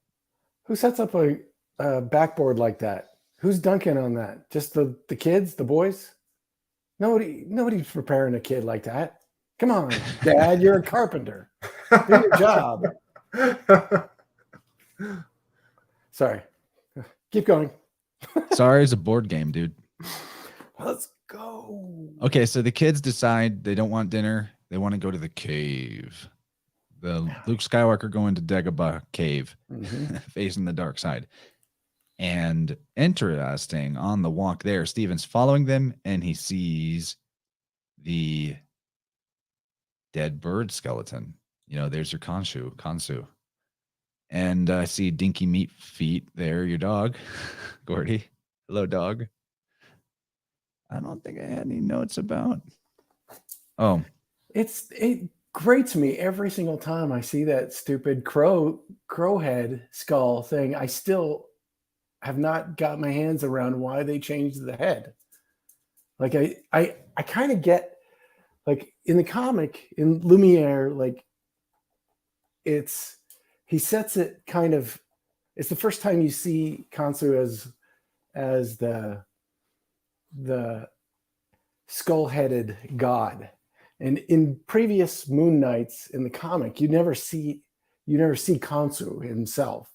Like, it's just the ethereal god, that gives powers or whatever. In Lunatic, which this is based on, that's where the crow thing came in, and it's still I haven't gotten my head around it, but we'll figure it out by the time we end this thing. Well, he's got a very Grim Reaper feel about him, right? That staff that he carries, there's a later shot where you could definitely, in a silhouette sense, associate it with a scythe. Right. And so this is a very Saturnian Khonshu. There is a special relationship between the moon and Saturn in a lot of ways you could decode, but without getting too lost in the sauce on that, the crow, I'll just point out the philological link between the crow, which is corvus in Latin, and the Greek Kronos, in that corvus would be C-O-R. There's your core again, by the way. Your core, your car, C-O-R-V-U-S. Now, in Latin, in Greek, the letter that would sort of represent the V, they don't have a V, but it looks like it's more of like a U sound, a upsilon, but it looks like the letter N in the Latin alphabet. So when you're talking corvus, which is crow, C-O-R-V-U-S, it would be misspelled or mistranslated, phonetically speaking, to cornus, cornu, cornea, cornucopia, corn. And it's a very easy switch to just change that C-R-O to C-O-R, or C-O-R to C-R-O. So philologically speaking, when we're talking corvus, crow, we're talking Cronus. And the corvus, the crow, is the putrefaction, the black stage in alchemy. Saturn is depicted in the color sable or black, the Grim Reaper in black, coming to take away the thing that is ready to die, the putrefaction stage. So this is funny. Get your corvid poke. Yeah. Well, that's the thing too, is that Yes. it looks like the needle beak. The needle beak, the plague doctor masks, and that whole imagery. And a lot of this is symbolic mentalism, that these are all things we've all known. Like, we're not really trudging any new ground in this, other than we're seeing all these things that are already there, right? We're not really reinventing the wheel. We're just pointing out what they're showing us and have been doing for all our whole lives, as long as we've been watching media. Is changing the shit to, and it's gonna come back. This whole plague thing is gonna come back when they start talking to each other, and they start to get it, when he realizes there's the innocent and there's the he's faced with a point where he has to choose either truth or the willful ignorance, like being in the lie. He needs to either choose the bliss of ignorance, or he chooses the truth. And this is where it starts, is running into that cave. Well said, man. Well said. Well I said. love that symbolic mentalism. That's a good term. Are we having fun yet? Hell yeah. Oh yeah. having a lot of fun. Now back to that mom memory. Gabe, can you turn down a little bit? By the way, I can hear myself coming through. No problem. Back to the mom deal. On the back, like, to talk about the biofield anatomy a little bit, our energy field of our body. The left side of the body is the maternal side, mother side, feminine side. And it also is where our history, it's more of the history, the past side. And the right side is more future oriented. So like an example would be the ankles, which we touched on in earlier episodes. The left ankle would be like, if you had issues in the left ankle in your energy field, it would represent being stuck to something. Whereas the right ankle would represent issues with obstacles, something in front of you. So there's this front and back dynamic or future past. And so, you know, even in the biofield, our left side, mother side, does pertain to past and history, just like his trauma, his past that's in his history or whatever is mother related, and Steven is like the left hand side in terms of these twins. He's shown on the left in the earlier screenshot. He's wearing the black, the feminine, and this is totally anecdotal from something else, but a quick little story about a recent tuning client I had that blew my mind. I had this client who his entire energy field on the left side of his body was like shut down, and he was dealing with fertility issues. Fertility. There's a lot of fertility, god and goddess stuff already talked about and more to come in this decode. And fascinatingly enough, he was raised in a communist country, which is leftism, if you will, you know, and the communist is the version of the state that is like the mommy state, take care of everything, hyper nurturer to the point of weakening the child, the son. So I thought that was very interesting. And then on another recent client had right side of the body issues, and I scanned that with the dowsing rods, and he was like, after I told him that the right side of his energy field was what we needed to work on, he told me the whole right side of his body had been painful. And the trauma that I found with this client, the main trauma that we worked on balancing, was that he had issues being a father, so more future oriented type worry, in the sense that his child had nearly died several times at a certain point when it was young.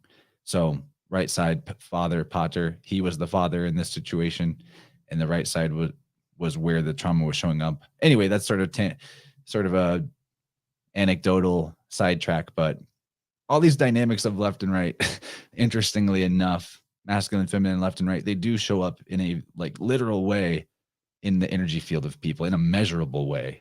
And it's fascinating. The pattern is there. The pater, the pater and the mater. The pattern influences the mater, the mother. Yeah, tangent over. Good gravy. So I listened to one of those other people's breakdowns on the Moon Knight on this episode, and they mentioned that there's a lot of regulation around scenes with children in water. And I found that very profound. Oh, yeah, because like you can't show it. Because it's because of the Twilight Zone movie. The Twilight Zone movie, the two kids were decapitated in that pond with the helicopter, and so after that, you guys know about this, right? No. Okay, so during the filming of the Twilight Zone, Vic Morrow was the actor. He had the two kids, right? He's reenacting the scene from Vietnam, and there's chopper is supposed to go overhead, and he's rescuing the two Vietnamese children, these little kids, and he's running through a swamp, but the chopper failed and decapitated all three of them. Wow. And they were dismembered in the mem of the water, and the memory of that causes a regulation in Hollywood forever thereafter. Forever. Yeah. Wow. That is really, and it was three of them. Yeah, I can't remember the director. The director for it was somebody we would all know. Anyway, he was brought up on charges.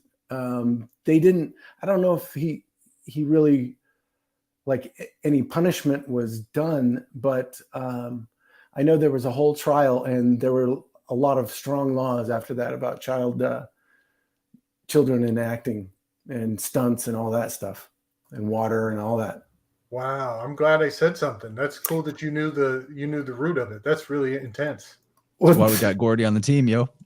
It's because there's a punk band called Vic Morrow's Head. Oh my God! Oh, jeez. Speaking of punk names with ridiculous. That's how I know it. When I brought up the fact that the mental hospital was called Putnam, and I was like, wonder what that could mean. This comment came up earlier, and I just didn't say anything about it. But Seth Putnam, someone United Universe says Seth Putnam, and I was like, who's that? So I Googled it. Apparently, Seth Putnam was an American musician who was the founder, vocalist, and occasional guitarist of a grindcore band called Anal Cunt.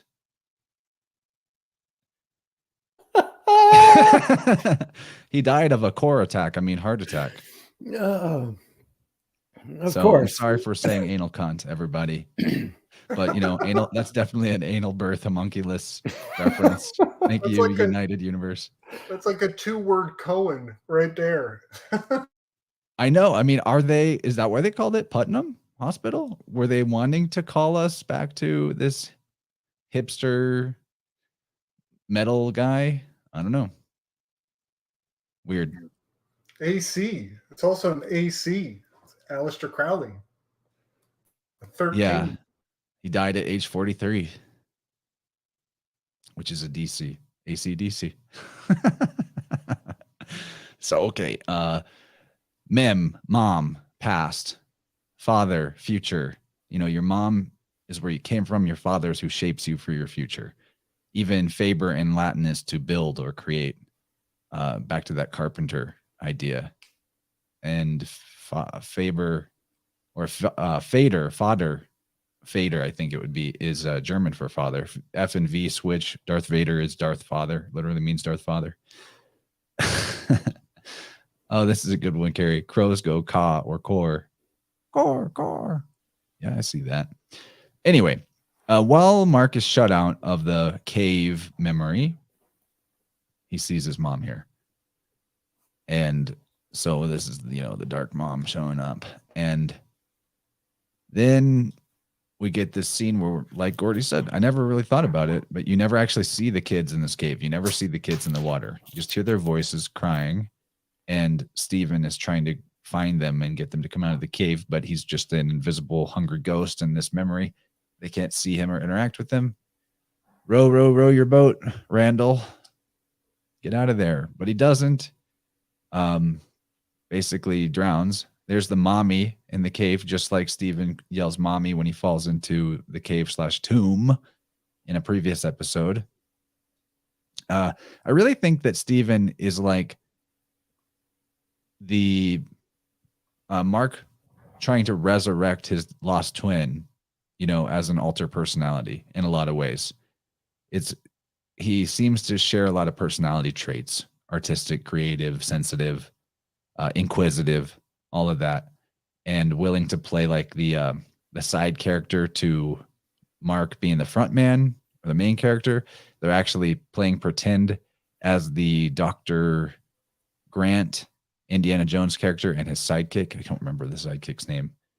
And while Steven's going through this, Mark is feeling it all on the emotional level, in his core, in his heart. Just a memory. It's just a memory. Here's that. Sidekick's name is Rosser. Rosser. That's a He's row. a Rosser-Crucian. That's an RO too.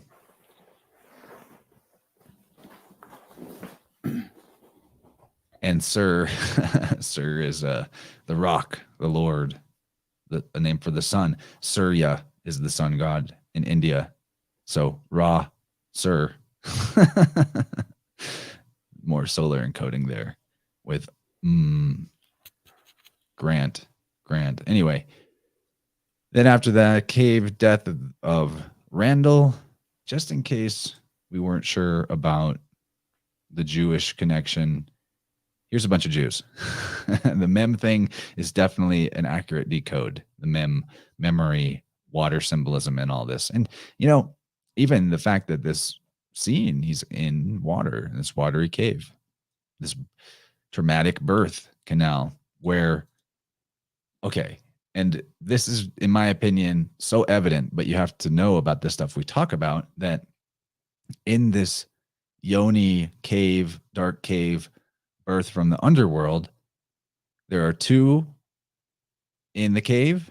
One comes out alive, one comes out dead. That is baby and placenta. Yeah, buddy.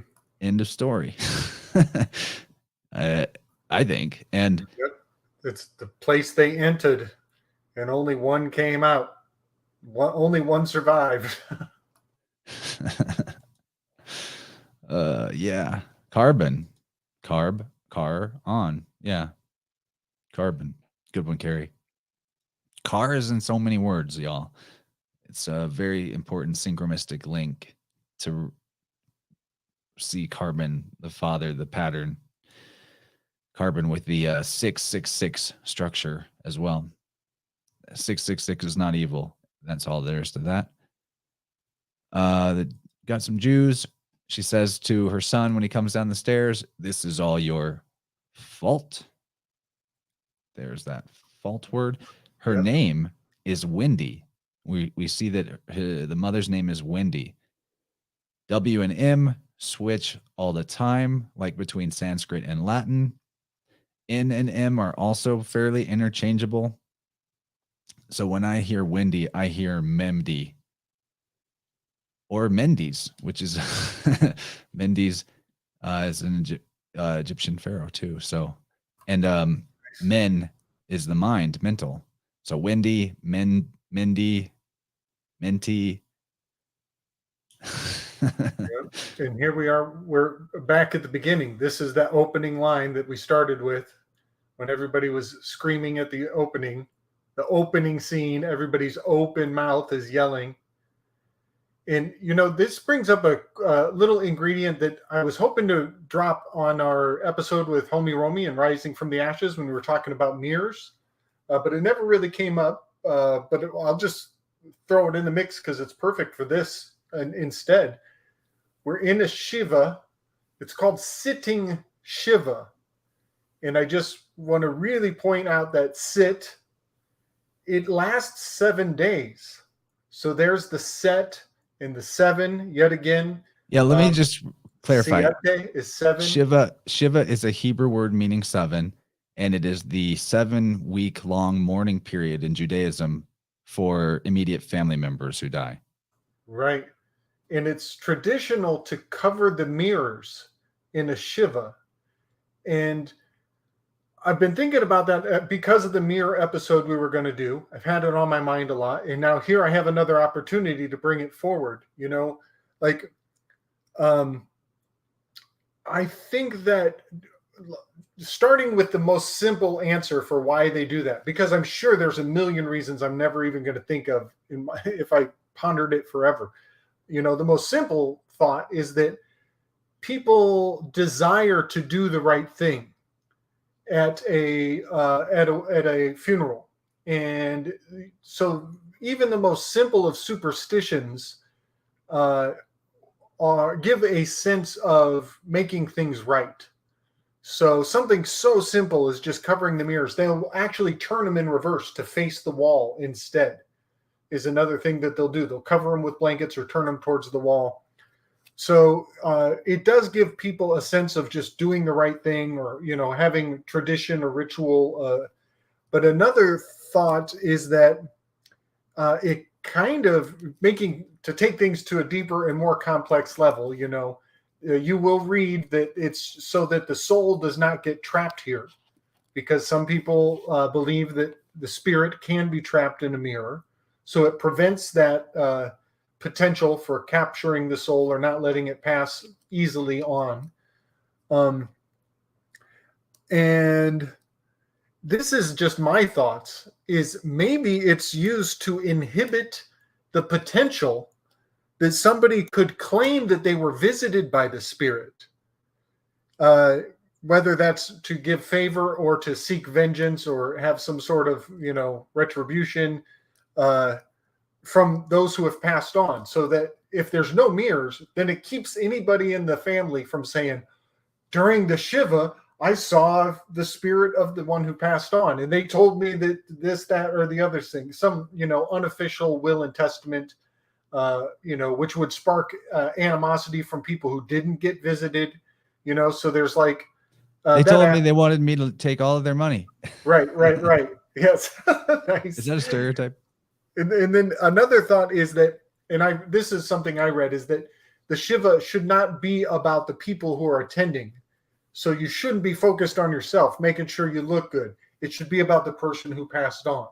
So it kind of removes focus from the self and puts the focus on the person who passed. So those were just some ingredients I thought I would bring up. But I love the fact that the Shiva is the 7, which is the adds tool, which relates to Set, who is Anubis, who is the ritualistic embalmer of those who have passed. Pretty gratifying. Very interesting too that in this Shiva, where the mirrors are theoretically covered, our main character, who's almost always depicted with the mirror somewhere around or some kind of reflection, he's not allowed into the scene. He can't actually be present, interestingly enough. That is a very good point. Yeah, he's not welcome there. Another thing, Min is a fertility and harvest god. So Win and Min, we'll talk about Min a little bit more later, but this is a mother. Min, it could be seen as sort of analog to Taweret, a male analog. Min is one of those gods that's usually shown with a big erect tower. All right, so this, in case a large member. Yeah. A large member. Exactly. And it's, interesting too, what enlarges the member is usually mental. It's like that's typically a big component of the whole arousal thing. So anyway, continuing forward, this is the definitive proof that this whole show is talking about placenta sorcery, in my opinion, because here we see after the death of his brother, after the death of his twin, metaphorically, after the placenta is cut off from him, he's wearing his white birthday suit and he's blowing out the candles. He doesn't get the last one. But what's important is that his father is participating, but his mother is gone. The father is meant to, shape and guide the child in the external world, but the mother is the one that nurtures and builds the body of the child. And part of that is through the transmission of nutrition and biological memory, immunity in the form of immunity, immunity, unifying the baby with the breast milk. And that in many cultures and traditions, this is this process, it's crucial to this process for the mother to consume the placenta after the birth of the child, placentophagy. Not only that, but leave the placenta attached until it transfers all of its life force to the baby and falls off on its own. But then secondarily, the mother can assist herself with postpartum depression and weakness by consuming the placenta. So dad says, your mother's not feeling well, just like postpartum depression and weakness. So it's just you and me this year, buddy. So yeah, if the mom doesn't eat the placenta, all that Mem-ory in her body doesn't transfer to the baby through the milk. And like, just to drive the point home, they actually show, oh, there's 3 Coke bottles. There's a Trinity for you. Yeah, I noticed the 3 Coke bottles. And the other thing before you get off of this slide is this had a very Crowley thing to me too. Because when he blows out the candles, he blows them out all but one, meaning he didn't finish the ritual. He didn't complete it. This is where everything starts to go to shit. Wow. Because he didn't finish it. Like Crowley. He didn't do the right. Right. Exactly. With the Abermelin ritual, right? Wow. You gotta finish it. That is super interesting. And because Can you guys flesh out what that Crowley lore is? Because I'm actually not familiar. Is this like Loch Ness monster lore? Yeah. Well, yeah, it's kind of the idea is he ended up being, you know, broken and a drug addict, which we all know he did, and essentially is because he was a drug addict and started getting paranoid, and he wouldn't finish the actual, you know, he was setting off this like the long game and everything he was leading up to, but at the end he started just getting sloppy and not finishing them because he'd get I mean, he's fucking having orgies out in the desert, man. Like, of course he's going to be like, and they're all on drugs. So of course they're not going to pick apart the details and stuff because they don't care. Those orgies have a lot to do with the anal cunt. Mr. Putnam. Mr. Putnam. The magic is in the butt, according to him. Yeah, right. Exactly. So, but at any rate, that's the lore. Oh, and placenta, by the way, the Greek word placenta means cake. Birthday cake. There it is. Totally. So yeah, that's a great point, Gordy. I love that you said that the ritual was incomplete. And because the legend is that because Crowley never completed the Abramelin ritual, he got called into town too early, that because of that, he never closed the gate, and that the Loch Ness monster was the result, because he was on Loch Ness when he was doing his Abramelin ritual. And there's a lot of information around that strange fact. I just heard today some people making the claim that the ritual had been tainted, and that somebody had given him what's supposed to be like a 18-month-long process. They gave him like the how to do it in 6 months, like the condensed version. And that while he was trying to do the express process, he discovered that it was a poisoned cup. It was no good. It was booby-trapped. And that he aborted the mission because he began to suspect that the person who gave him the translations gave him a bad translation. And that nowadays there's some more genuine articles of the same process that source, instead of from France, that they've got a new source for the Abramelin ritual coming out of Germany. It's supposed to be the real deal Holyfield, but that's interesting. I love that you pointed that out. So it's 10 candles. He blows out 9 of them, and his father blows out the last one.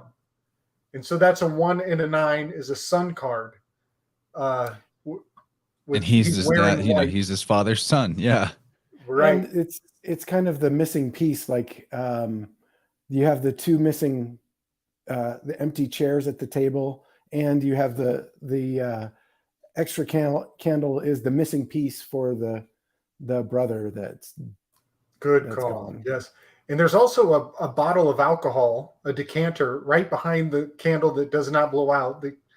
The decanter is by the candle. Sure enough, in a couple scenes later, you're going to see Mom going around the house lamenting the lost spirit of her son, carrying the spirits in her hand in service to alcohol, which Algol is in Aries, where the sun card is located.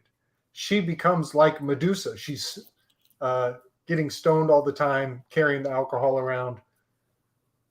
Great weave here. Great weave. And the birthday suit, I sent you a clip of almost the same image, Chance, comparing his white suit on his birthday here to Mr. Moon Knight in his the Stephen variation. So you can kind of see that birthday suit and the placenta cake all having all the placenta magic built into it.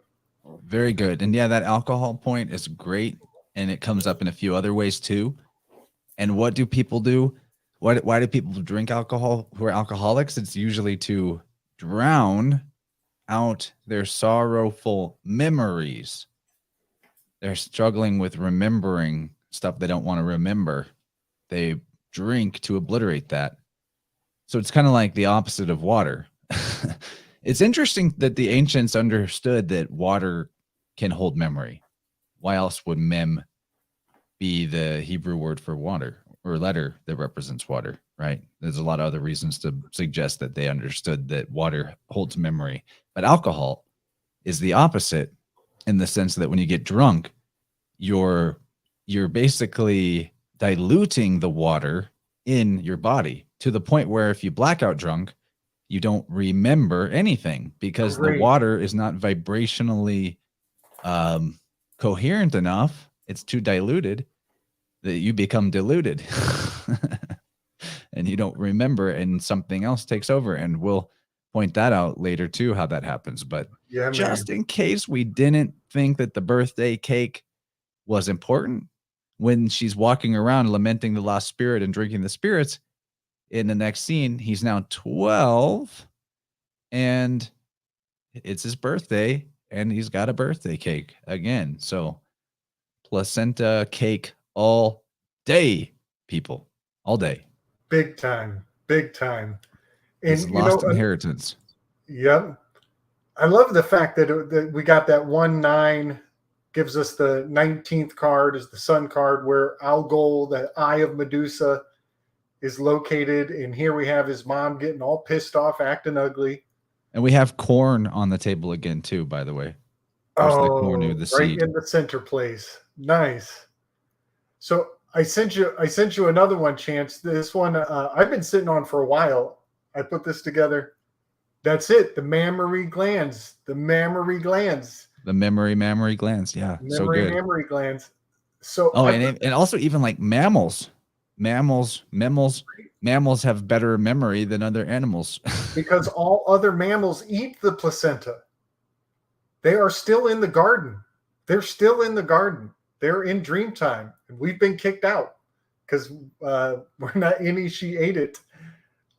So I sent you one that I put together quite a few months back. This is the executive producer's name. And it flashes on every episode. But I just can't. Oh, yeah. He's the executive producer of all the Marvel stuff. Yes. So his name, it has the K is the king, the crown, the vein is this is the Merovingian bloodline. This is the Holy Grail mystery. I'm pretty sure the placenta is the centerpiece of it all. And then his last name is Phagy, which is relates to this placenta phagy process we're talking about, which I believe, maybe not the first generation. Phage means that which consumes. Yeah. Right. And it may take a couple generations for it to catch on, but I'm pretty sure like the memory of the elders is instilled in the equipment, in the luggage, in the full estate that you came in.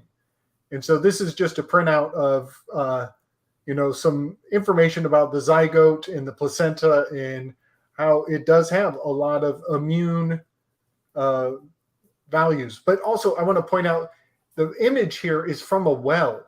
It's from inside of a cave looking up at that sickle of the moon.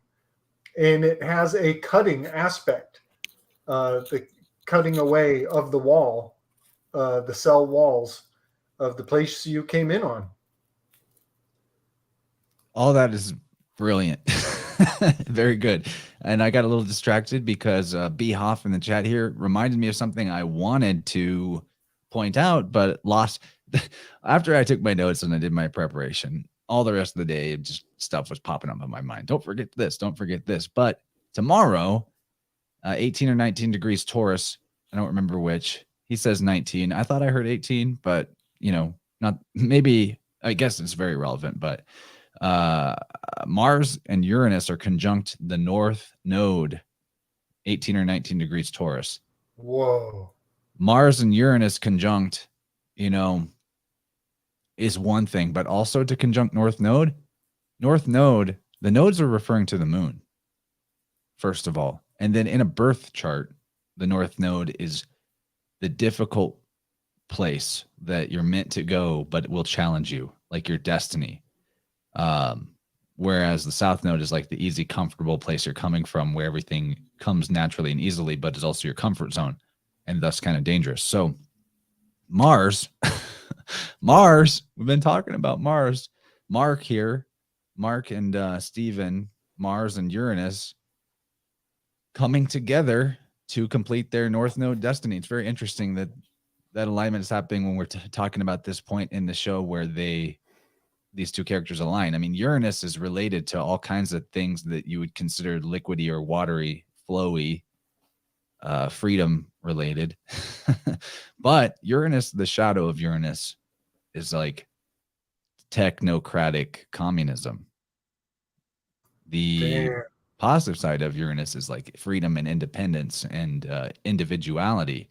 So, you know, to really assert their individuality, or Mark and Stephen to assert who they really are, individual, it may sound like paradoxical to say that them kind of integrating but still acting together as two different parts of a whole is them being individual, because they're still like two or twins, but individual. Think about the word individual means not divided, indivisible, individual, basically the same word. So this integration moment, you know, shoot, man, that's a really good reminder. Thank you, Behoff. And he also pointed out that the last alignment in this way was in 324 BC, when the astrotheological allegory for the sun that is remembered as some kind of true historical figure called Alexander the Great. I don't know that I think he's real, but the world does. And he was supposedly the one who established the Hellenistic Helios. The Greeks would not aspirate the H. The letter that we get from Greek is that looks like an H is eta, and it would transliterate as eta, eta. So the Hellenistic era is the Hellenistic era. You know, Helios is Elios. Helios is Eleusinian, right? All these words are referring to the same thing. So anyway, the cult of hell was established 3 centuries into before the turn from BC to AD. So very interesting alignment indeed. I'm excited to hear Kaylee talk about that maybe tomorrow on her. Oh wait, she said she might not be doing her Moon Day Tarot. Shoot, I'll ask her for notes. If she's not doing a live stream, maybe I'll do a tarot live stream for everybody, because I love that shit. Yeah, that sounds like a deep weave. I dig it. Yeah, that's a deep weave. Not random at all, Behoff. I wanted actually to bring that up. So thank you for remembering the Mars-Uranus North Node conjunction. There's so much we could say about that. Taurus the mother. Like so much that alignment relates to what we're talking about this episode in like ridiculous levels of syncretism. Hugely important weave. Not random at all. Much appreciated, Behoff. So before we go off too far, I just this little side weave is he pronounces his name Feige, Kevin Feige, and he was installed after Avi Arad. When Avi Arad was kind of running Marvel's media back in the day, running it into the ground, and it completely sucked. And it wasn't until Iron Man that what is his name? The guy that directed Elf directed Iron Man and kind of revamped the thing. That's why Disney was all up in arms about grabbing everything Marvel did. And Jon Favreau. Jon Favreau, thank you. Yeah. And which kind of sat them in the Disney belt. And that's where the takeover happened. They kind of installed Kevin Feige and kind of set Avi Arad off to the side, which was probably a good move. They were making garbage back then, but and stories were really suffering because we had, early 2000s Marvel was just, we got the first. Jon Favreau is also the actor who plays Happy Hogan in the Iron Man series and also in the Spider-Man, the newer Spider-Man movies, by the way. Right. Actor and director, just to interject with a random factoid. Who was also a chef, who trained himself as a chef.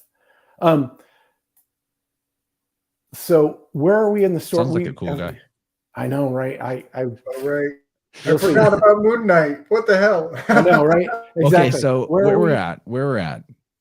Interesting that we just brought up the alignment that, or conjunction, that also matches the establishment of the Hellenistic era according to mainstream history, because we now get a flash forward in the Mem-ory stream to Mark as a teenager leaving, or maybe a young adult leaving, and his father, by the way, we were talking Eleusinian, Hellenes, Ellens, his father's name is Elias.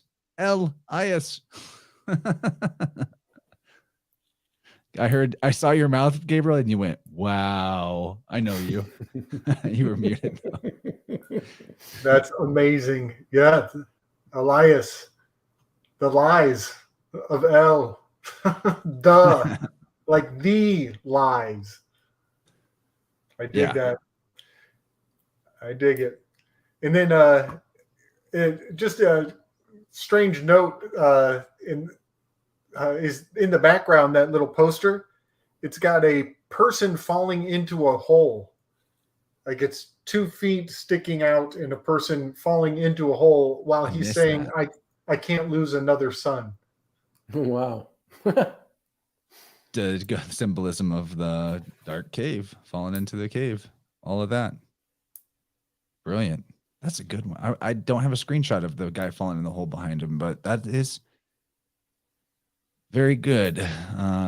Okay, so another flash forward to now. Mark is a grown-up mercenary who, speaking of Feige, whatever, he says he gets kicked out of the army because he keeps going into fugue states. And then we see this very traumatic moment where, and I'm sorry, the screenshot is a little dark, but this is the moment where we find out Mark was with the mercenary team who was going after some Egyptian artifacts or something. And the leader of this mercenary team killed, the guy's name was Kyle Bushman, I think, kills all of these hostages, and Mark tries to stop them, but he gets fatally wounded in the process.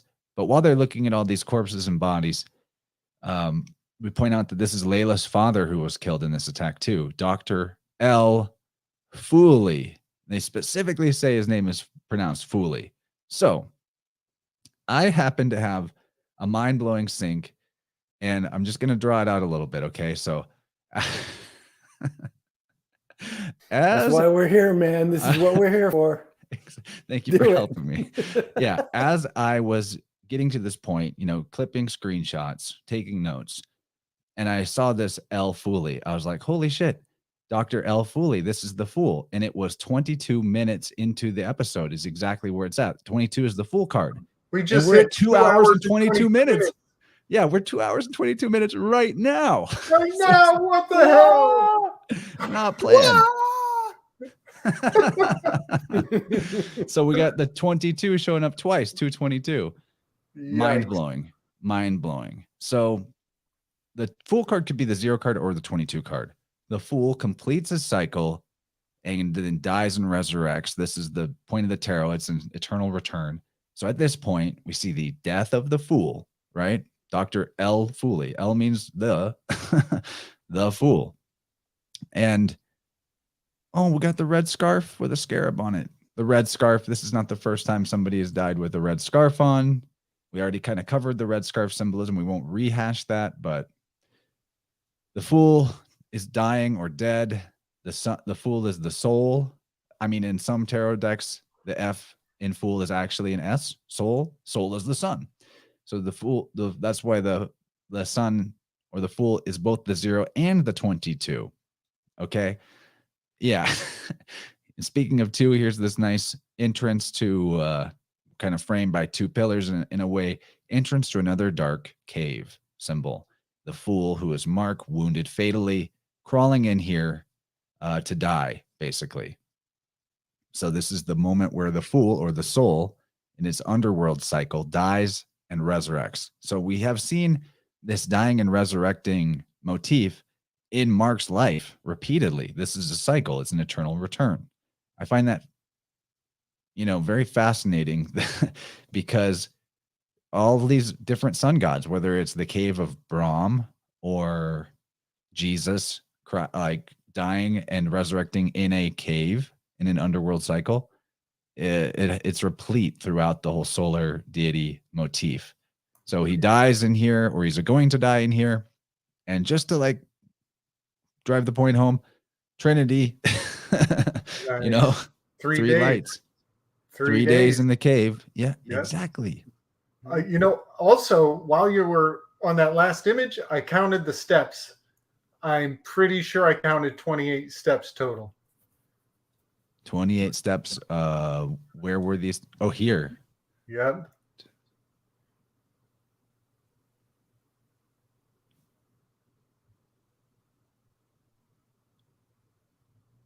No, dude, there's 33.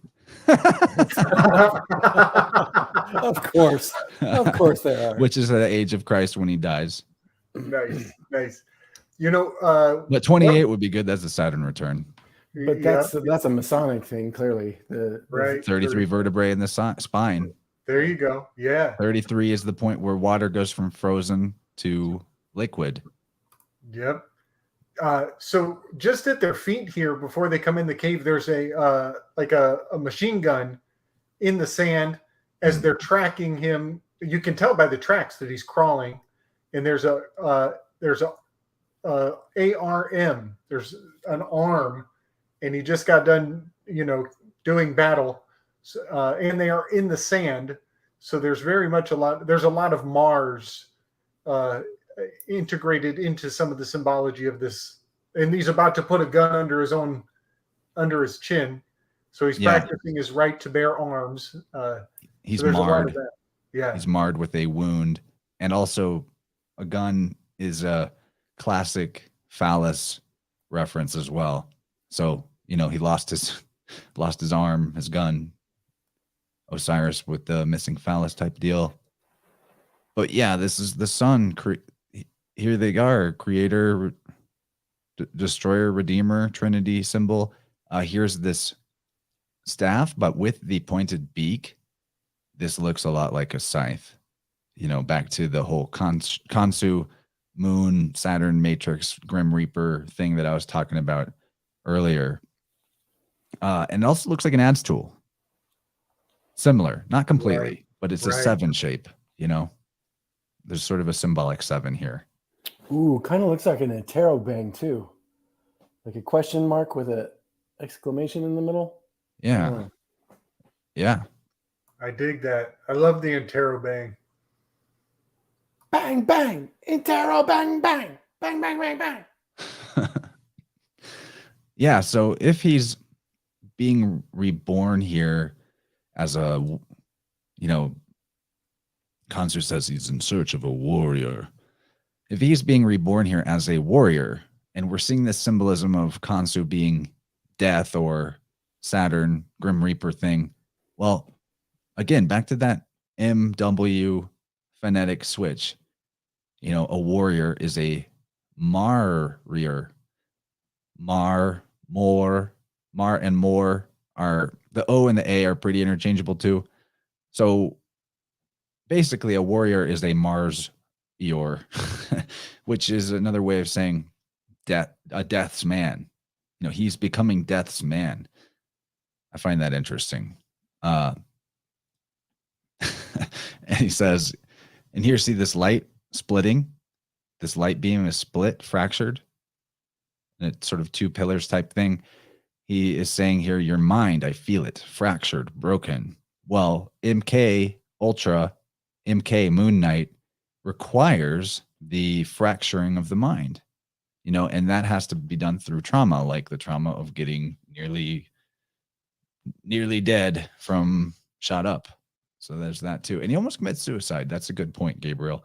That's actually, I didn't grab a screenshot of that, but that's what he's about to do when he hears the voice of Khonsu in his head. Right. And that's the scene where I think that they were alluding back to in the first one, where he takes the obelisk or the glass stabby, the glass pyramid dagger. He's not going after them. He's going after himself. And it's the same movement. When they show him, he's trying to pull the pistol up to his chin. And that's when Khonsu starts controlling him. That's interesting. It makes me think again that he might be actually looking at Jake. Like in that moment of the ultimate trauma, I believe that Jake, like in all of the ugliest moments, I think we're actually seeing Jake come forward. And maybe that is what Khonshu was really looking at. He's like, if this guy's so broken that he's willing to kill himself, that's what the kind of thing I need. So maybe it's Jake Lockley that he's really interested in. Just a thought. Well, that is pretty apparent, actually, especially when you go back and rewatch it. But the final scene when Jake is finally revealed, it seems like that's the one Khonshu is really rolling with Jake. So at this point, I wanted to bring up the god Min, okay? Because Min comes into mind with the word mind and moon and mayonnaise.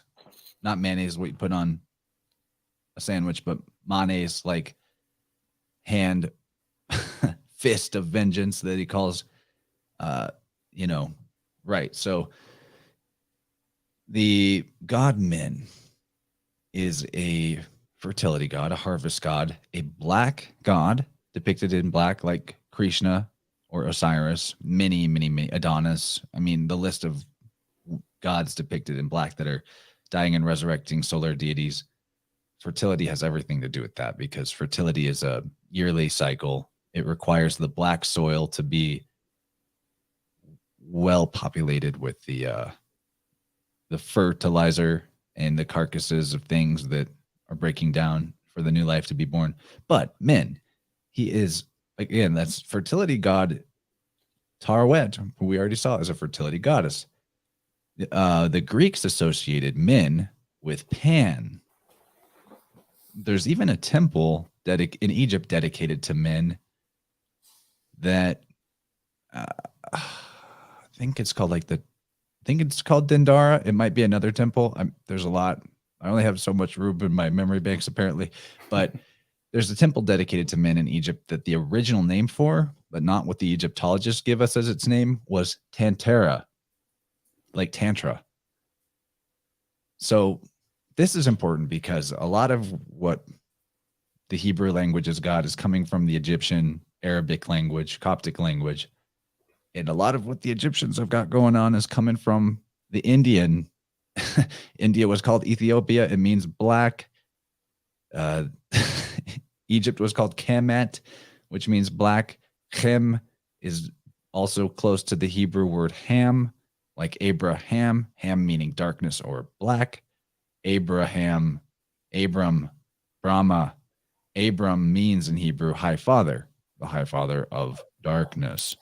So I just find it fascinating that this Min, who is sometimes a consort to Isis, which means sometimes he's the father of Horus, and thus would be an aspect of Osiris, would also be called Amen Min. Amen Min. Amen meaning also an aspect of Amen, the hidden one. Hidden, well, what hides or conceals or shrouds? Blackness, darkness. So there he is also, like, let's just get a good zoom in on Min's member. And notice here too that flanking Min are two female deities, one with the Wadjet like serpent crown and one with the solar disk crown. Just like Osiris has Isis and Nephthys, Min, I don't know who these goddesses are supposed to be, but Min is flanked by two females as well. Who else is flanked by two females when they're in the darkness of the cave, especially. Jesus has Mary and Martha. In fact, alternate names for Isis and Nephthys are Mary, M-E-R-I, and Merti, M-E-R-T-I. Merti sounds a lot like mort, which is a word for death. So a lot of syncretism there to throw out. Even here on, like right next to him on this carving, you have this echidna starfish, 5-pointed Venusian star thing going on. So much there. Even their little chin beard makes me think of a phallus, honestly. Yeah. Totally. That makes me think of, we did this on the mirror episode, but so you take the word resurrection, and we do have an erection involved here, but you can take the S, because S's were F's in ancient scripts. They would interchange. It was the same symbol, S and F. And so you can take like fool and soul. Yep. So you can take the S and make it a F, and you can take the R of resurrection. So now you have ref election, and you take ref erection, and you turn the R into an L, which is also allowable, and you get reflection instead of resurrection, which between two mirrors, you have a perpetual and eternal reflection. And resurrection, because the light just bounces back eternally. Yeah. That's right. Yep. Nice weave. Very nice. And back to that fool soul thing. Well, the sun rises, right? But soul also means solo, solus, the alone one. And when Mark enters this cave, he is alone. He's all one, all alone. And just like, Aries is anagram for a rise. He rises to live again. Yeah. There's some rise and evil again. Yeah, there's some right-hand path aspects here. He's about to blow his cap, and instead he chooses to rise to the occasion and saves himself, becomes his own savior. Yeah, Mark is kind of the right-hand path character, right? Yeah. I like that. And like, guys, I'm not kidding about this whole Krishna metaphor. Here he is. He rises again. Have we seen this pose before? Yes, it's like the opposite of when he just got shot from Harrow in the couple episodes back. Now he's apotheosized. And he's almost got like the two thieves on the left and right. You can almost say that the two Khonshu's are, one is sort of in the middle, but it's like having one on the left side and the right side. Makes me think of the two thieves next to Christ on the cross. Great point. Yeah, one in the dark, one in the light. One is repentant and one is not. I dig that. Brilliant. Okay, so after we got all of this, one is cardinal and one is mutable. There's the statue that is not about to change, and the living or the animated, which would be mutable. I dig it. Wouldn't isn't the Christ in the middle of the cardinal? No, I think he's fixed. Well, cardinal fire is Aries, and Aries is the Lamb of God, the Most High, the High Ram. And so I kind of want to say that it's also cardinal, like in Latin, the word cardia, where they get the word cardinal for their College of Cardinals. Cardia in Latin means hinge, like the opener of the way, opener of the gate. Psychopomp, transition, doorway, Janus, druid means door, yada yada. And fixed and mutable makes sense here because fixed is like literally fixed, a statue, and mutable is this animated moving one. But cardinal, he's between them. He's the hinge between them, I would say.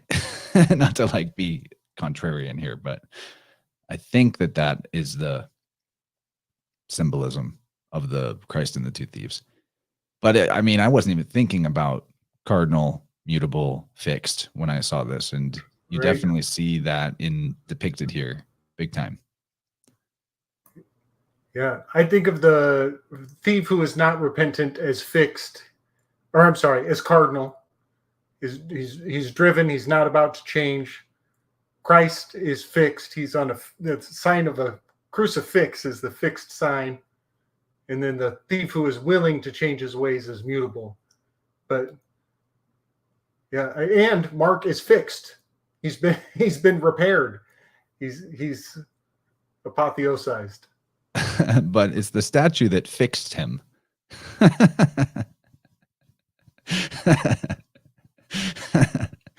I think. Yeah. Awesome, though. Okay. We'll move forward.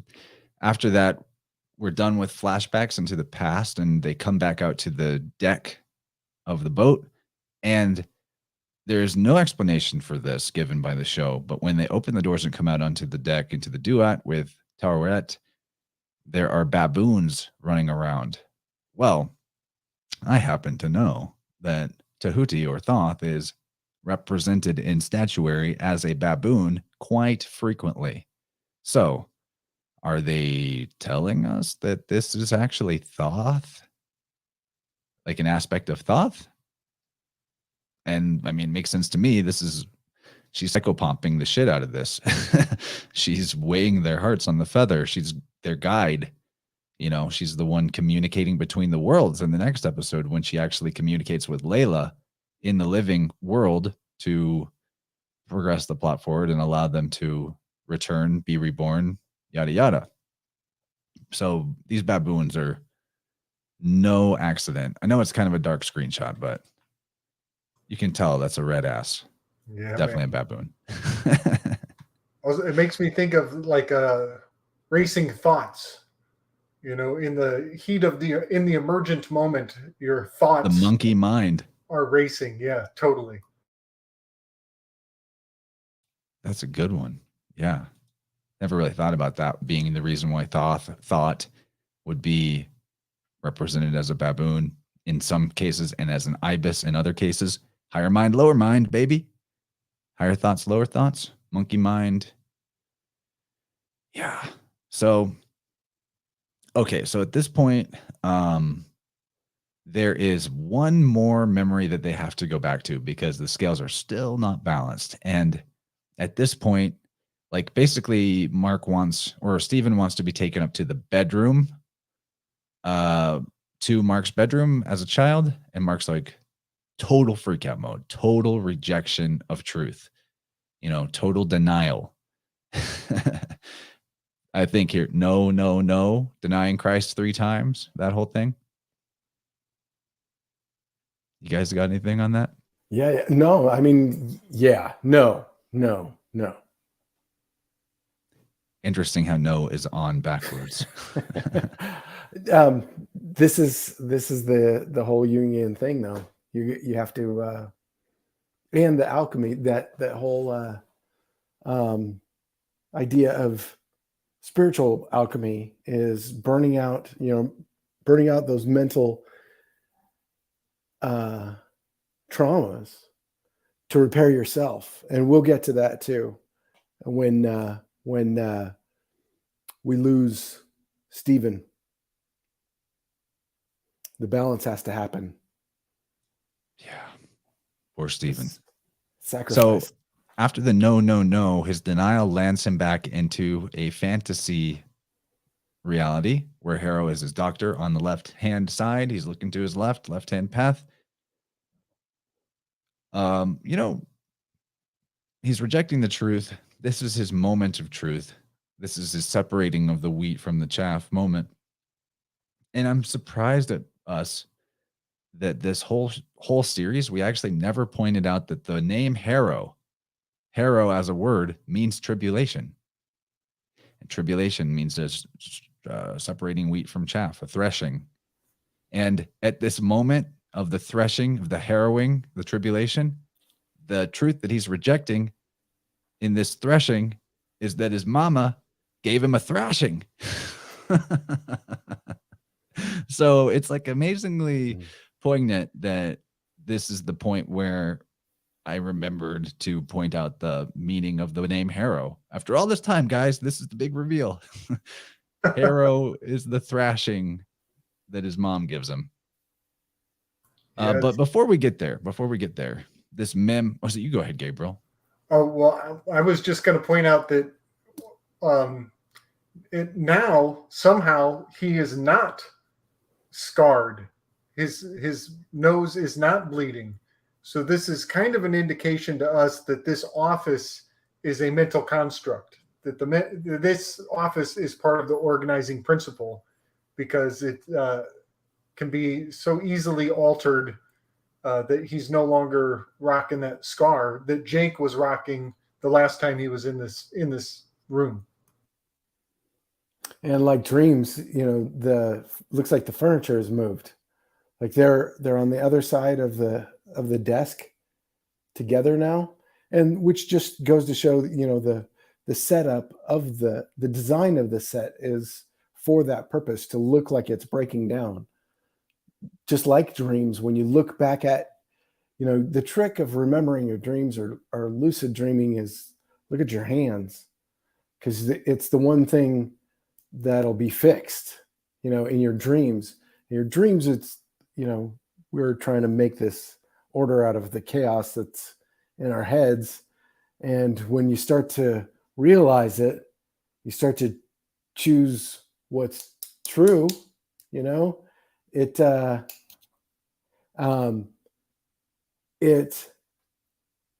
start to get your control back. You start to realize, oh, okay, this is true, this is not. Oh, I can change this. And once you start to realize you can do that in your dreams, like there's not a whole lot of difference in the real life and dreams, in that, like, everybody keeps loving to throw this simulation term out there, and the whole thing of mental construct, and we live in a simulation and whatever. So here's an interesting screenshot that I didn't take notes on, but I just thought that maybe I would get it later, and I think I do now.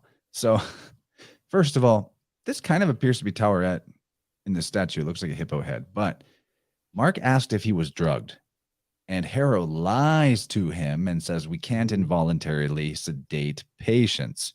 So that reference to sedating him has to do with a particular type of needle with a pointy end with some drugs in it that gets stuck in his neck. And gaslights him by saying, oh, you've watched too many movies. Bingo. But what I noticed about this shot is where I have this circled. I never have seen this thing on his table in any other shot. What is that? Why is it here all of a sudden? And it's very subtle. It looks like a worm. It looks like a little parasitic worm, while they're talking about sedating patients, while they're talking about gaslighting about needles in bodies. Is this like a little guilty admission of what happens to be in those particular syringes that they're gaslighting us about here? Wow, man. That is creepy. It's really creepy. I this is not in any other shot. What is this? Damn, that is creepy AF. Yeah, nailed it. And I think this is a Towerette or Sekhmet, but looks like a hippo-shaped head. Could be Amit though, because this is Harrow's office. Maybe that's a gator mouth, croc mouth, I guess, not gator. Alpha Warrior, bringing it. The freaky worm thing from the Matrix. Yep, yeah, it looks just like that, dude. Looks just like that. What's up, Mike Winter? Awesome. I feel like Mark watching this episode wondering what is actually real or not, now both in the show and in reality. So meta, bros. Assuming that's the same Mike Winter as Alpha Warrior. Yeah. What one observation when he says we're not allowed to sedate patients without their permission, that he might be sidestepping the fact that it was in the paperwork when he got signed in, that they got permission already. Ooh. When he signed into the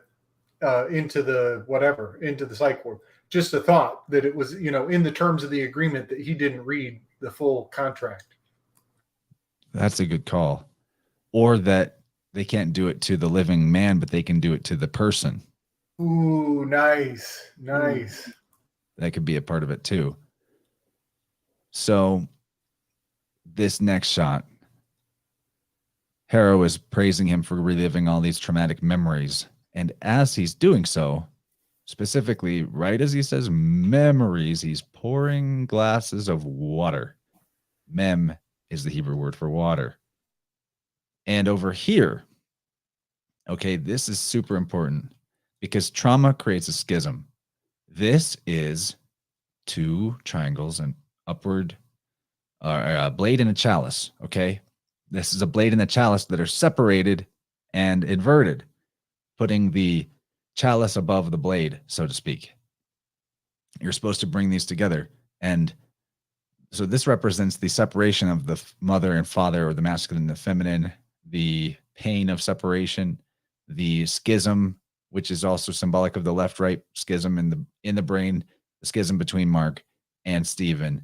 And, the real madness is when the real madness in life and suffering in life is when you cannot see the patah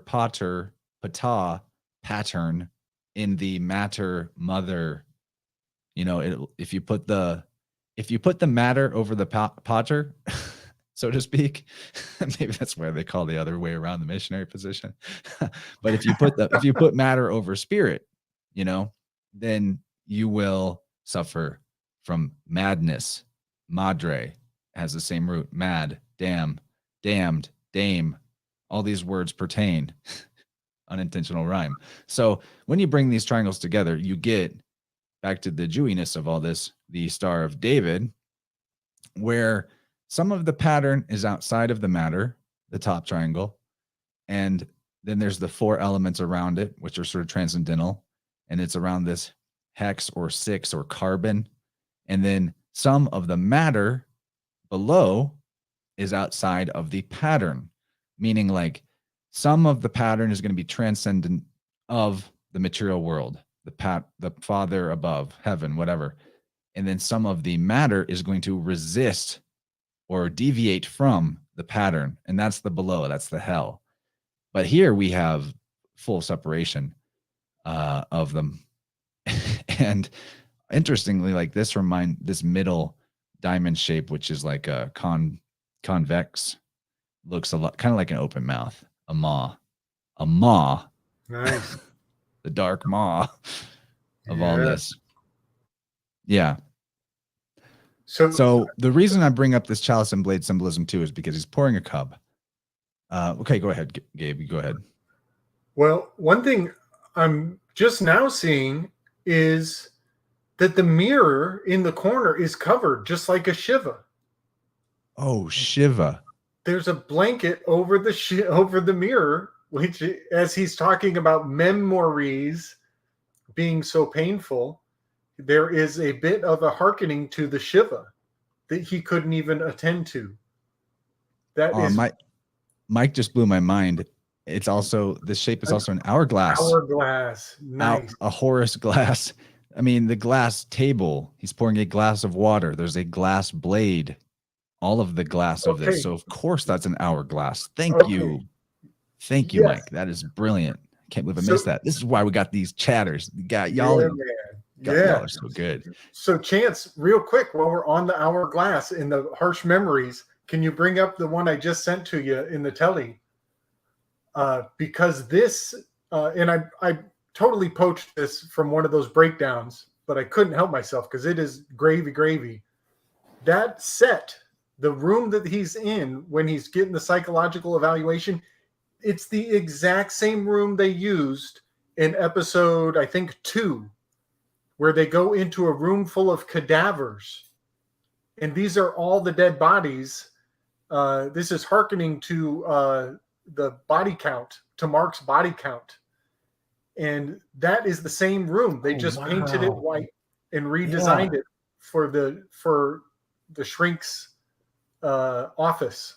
Dude, you got a great eye, man. That is an amazing observation, dog. That's great. Because I was seeing that stupid thing. And he's Mark in the white room, and he's Steven in the black room, by the way. Right. And this is where he jumps through the glass. This is where he gets in the fight with the dog, and they go crashing through the glass. So it's just so apropos that he's saying it's so hard to relive these memories. That's the initiation. When he gets the suit, is him busting through the glass and accepting the truth. Nice. Where he calls the suit. Mm-hmm. He takes the power. He takes the power back onto himself. Yeah, Alpha Warrior. Gabe's got a different kind of brain. Right. Mm-hmm. Why do you think I try to get him on as many shows as I can reasonably ask for? Gordy too, though, man. You two are my main bros. You know, Gordy stepped up and chatted with me and Winter on that last Vibrant while you were playing buddy. Potter duty. Thank you. Yeah, I was in the background on that one too. I had half an ear in the mix. That was a good show. And Mike, again, I can't believe I missed the hourglass of that symbol, because the next thing Harrow says while he's pouring his glass of water, you've been at it for hours. Yeah, apparently he's from the 70s. Yeah, in a minute, there's a joke about that, but we'll save it. And in 5 minutes, we'll be at 3 hours. Ooh, yes, we will. So he pours a glass of water, and then Harrow brings up Steven while Mark is looking at his face in the reflection of the water. So this makes me think of, like, we're talking about time.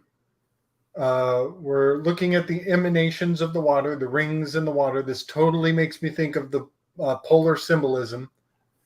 And we even have a nose hole, an eye in the sky, a nose hole here. Very much makes me think of the Saturn sat at the North Pole in the whole Saturnian cosmology configuration, because he's about to go into a trance and start to return to the vision quest as he stares at his reflection here, as he reflects into his memories of this glass.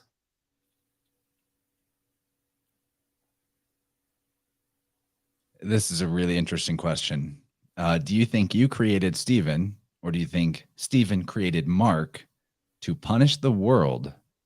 The rest of the quote is, to punish the world for all the terrible things your mother did. So this is the pseudo-gnostic allegory here. I say pseudo-gnostic because in Gnosticism, in my opinion, like the true gnosis, true Gnosticism recognizes the entire concept of Sophia, Demiurge, Yaldabaoth, etc. as allegory. But the pseudo-gnostic thing that I believe most of these like wannabe controller, fake ass, busted mystery cults are stuck on is, I think they take this literal. I think that they are literalists, dogmatists, believe the world is really an artificial playpen for a half-aborted lion snake, Yaldabaoth. And when you believe that, and I know people who are my personal friends who believe that, but I'm sorry, man, that is you're lost in the weeds if you believe that, because as soon as your glasses are on, filtering reality through this idea that nature, the world is fake and fallen in a prison, well, that's where you are. It's where you are. You're missing the beauty of the pattern of it all. Yeah, and man. the real gnosis is recognizing the pattern. But the reason this is a big Gnostic allegory is because if Steven created Mark to punish the world for the terrible things your mother did, well, Mark is Leo, the lion. And Sophia did metaphorically a terrible thing by creating without the, she created without the masculine principle. That's sort of the allegory of the demiurge. When the feminine creates without the masculine principle, you get a half deranged controller type entity, demonic lion snake Yaldabaoth guy. So that's the demiurge of the allegory. Demiurge, by the way, means craftsman, which is interesting. So that's like the lower mind or the Setian nature. Right. So that's why I think that's all Gnostic allegory, the whole Stephen created Mark to punish the world, because that's kind of what the demiurge allegorically does is there are so many, like the whole watchers idea and the Karen of the Arabic spiritual traditions, the scribe, the spiritual scribe that follows you around and records all of your deeds and sends them back to the demiurge. This is Santa Claus keeping a list and checking it twice. Satan Claus. So that's like a lot to say, but you want to weigh in, anybody, before we jump to the final flashback? Yeah, well, I think it's really awesome we're having this conversation tonight, because earlier today I was listening to Clint Richardson and I got to actually talk to him firsthand. And we were discussing Simulation and Simulacrum by Jean Baudrillard, and he just briefly brushed up on it, and I was able to kind of prompt him into getting a little deeper on the discussion. And it turns out Clint Richardson is really thinking about doing a presentation on how Baudrillard was on board for The Matrix Part 1, but he saw where they were taking that his concept in taking people and leading them right over a cliff, taking it way too far. And The Matrix is a good tool, a good implement for discussing these Gnostic ideas. There's a lot of value in it, but people take it, like you said, way too literally. And Baudrillard walked off, said, fuck this, you guys are steering this ship way too far over the cliff. You're going to lead these people, just like Legion, off the edge. They're going to take it way too far, and they really have, just like you said. And Clint Richardson, he sees that minutia, that fine detail, that there is a simulation, but it has everything to do with sovereignty and the paperwork and the two-dimensional realm. And there needs to be simulation is the papacy. Yeah. Right. False authority. Yes. And that is where the salvation that we're looking for from that whatever, the Yaldabaoth, which, by the way, is just basically Hydra as a minor decade of Leo. So when you combine Hydra and Leo, you get a Yaldabaoth. So it's just, it's astrotheology yet again. And Heracles slays both of those beings, the Cleonian lion and the Hydra. Yep. And that is the kind of education that we all need to learn from Clint Richardson to master that Cleonian lion and walk in sovereignty in this realm. So it is my homeboy. I wanted to catch that, but I was prepping all this gravy. Nice. Yeah, it is crucial. It gives us the tools to discuss the metaphorical aspect of the realm, but people are going way too far with it, and they really think that they're somewhere in a YouTube with hoses in their nose and tubes up their ass, and that none of this really matters. Yeah, it's nihilism at the greatest apex of nihilism. Speaking of fun, LC King in the house, buddy, you should go back to the beginning. I actually recommend anybody that's late. Yeah, start over. This is possibly our best episode of ever. I feel like let's just catch them up real quick. Okay, so so we get the final flashback of going into the bedroom with a young 12-year-old Mark, and I just thought it was funny that while we're talking about this is the point where Mark makes Steven up. And we're talking about making shit up. And there happens to be a dinosaur next to an astronaut here. Oh, shit. Oh, Great nice. catch, Chance. Yeah. Great I thought- freaking catch. So here we have, just briefly, we have a two-headed monster. It's Janus. We have Janus. We have the Ganesha right here. Totally. I love it. Great catch. So one quick pointer is that if we're in Chicago, we are in my territories map. We are pretty much looking due north. We're at the summer solstice. And it has a lot to do with the that Polaris and the plow, the turning of the plow, because there's two bears. There's the Ursa Major, Ursa Minor. That's the cubs. So yeah, just wanted to point that out, that we're looking at that in my territories work. We're looking at that summer solstice at that pinnacle. That's a good one. Yeah, and the two bears would be the splitting, the division, the twins. Gemini. Here's the Gemini, the split of Gemini getting cut by the Cancer. That's a great one. And there's a lot of chariot symbolism in here. He's got his bed is a car. There's a lot of chariot symbolism all through here as well. So Gemini and Cancer. Yes. Yeah. The car of Dios or Deus, the dual god, Deuce. Before he was Zeus, he was Deuce. The Zeus is a deuce. And, referred to as there's a little bit of chat about Zeus creating Dionysus from his thigh and Athena from his head, but it's very obscure in the mythology. But Zeus was a man and a maid, actually. It was referred to as both, that hermaphroditic, Hermes, Aphrodite.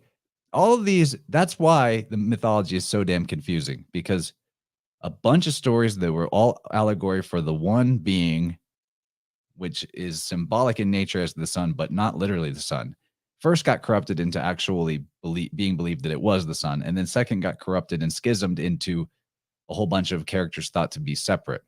But the Trinity, Trimurti, Mother, Father, Son, were always one being in three aspects. Like in the old versions, Brahma, one of the oldest versions we know of, has multiple heads on the same guy, like this Janus here. I could go on all day about this shit, and I probably will for the rest of my life. have to go on about the soul syncretism thing. It's all right. I guess it's my lot. But okay, so we see Mark hiding from his mother in the room, lock the door, Janus, door. New year, Janus. This is a new year, as in the new child is being born. Stephen is being born. The new year.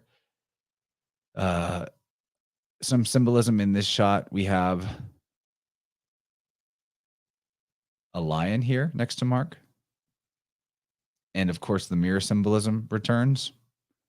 And a dog and a hare, Anubis, Hare Krishna, yada, yada. There's scales up here, calling back to all that Libra symbolism with Harrow from the beginning, with Harrow's tattoo and his cult. And then this is interesting. These nunchucks are here. Remind me a lot of what are called pharaoh cylinders, which are an Egyptian style artifact or implement that people still use today, that are like crystals or different conductive stones that are carved into cylinders, that you'll see them depicted in like carvings and statuary, sometimes the being holding two cylinders, two columns, two pillars, and they're reused as like meditation tools or to conduct energy through the body, doing movements like Qigong-esque practices. So I think that's maybe the nunchucks are kind of like pharaoh cylinders. There's two of them next to the two scales. Find that interesting.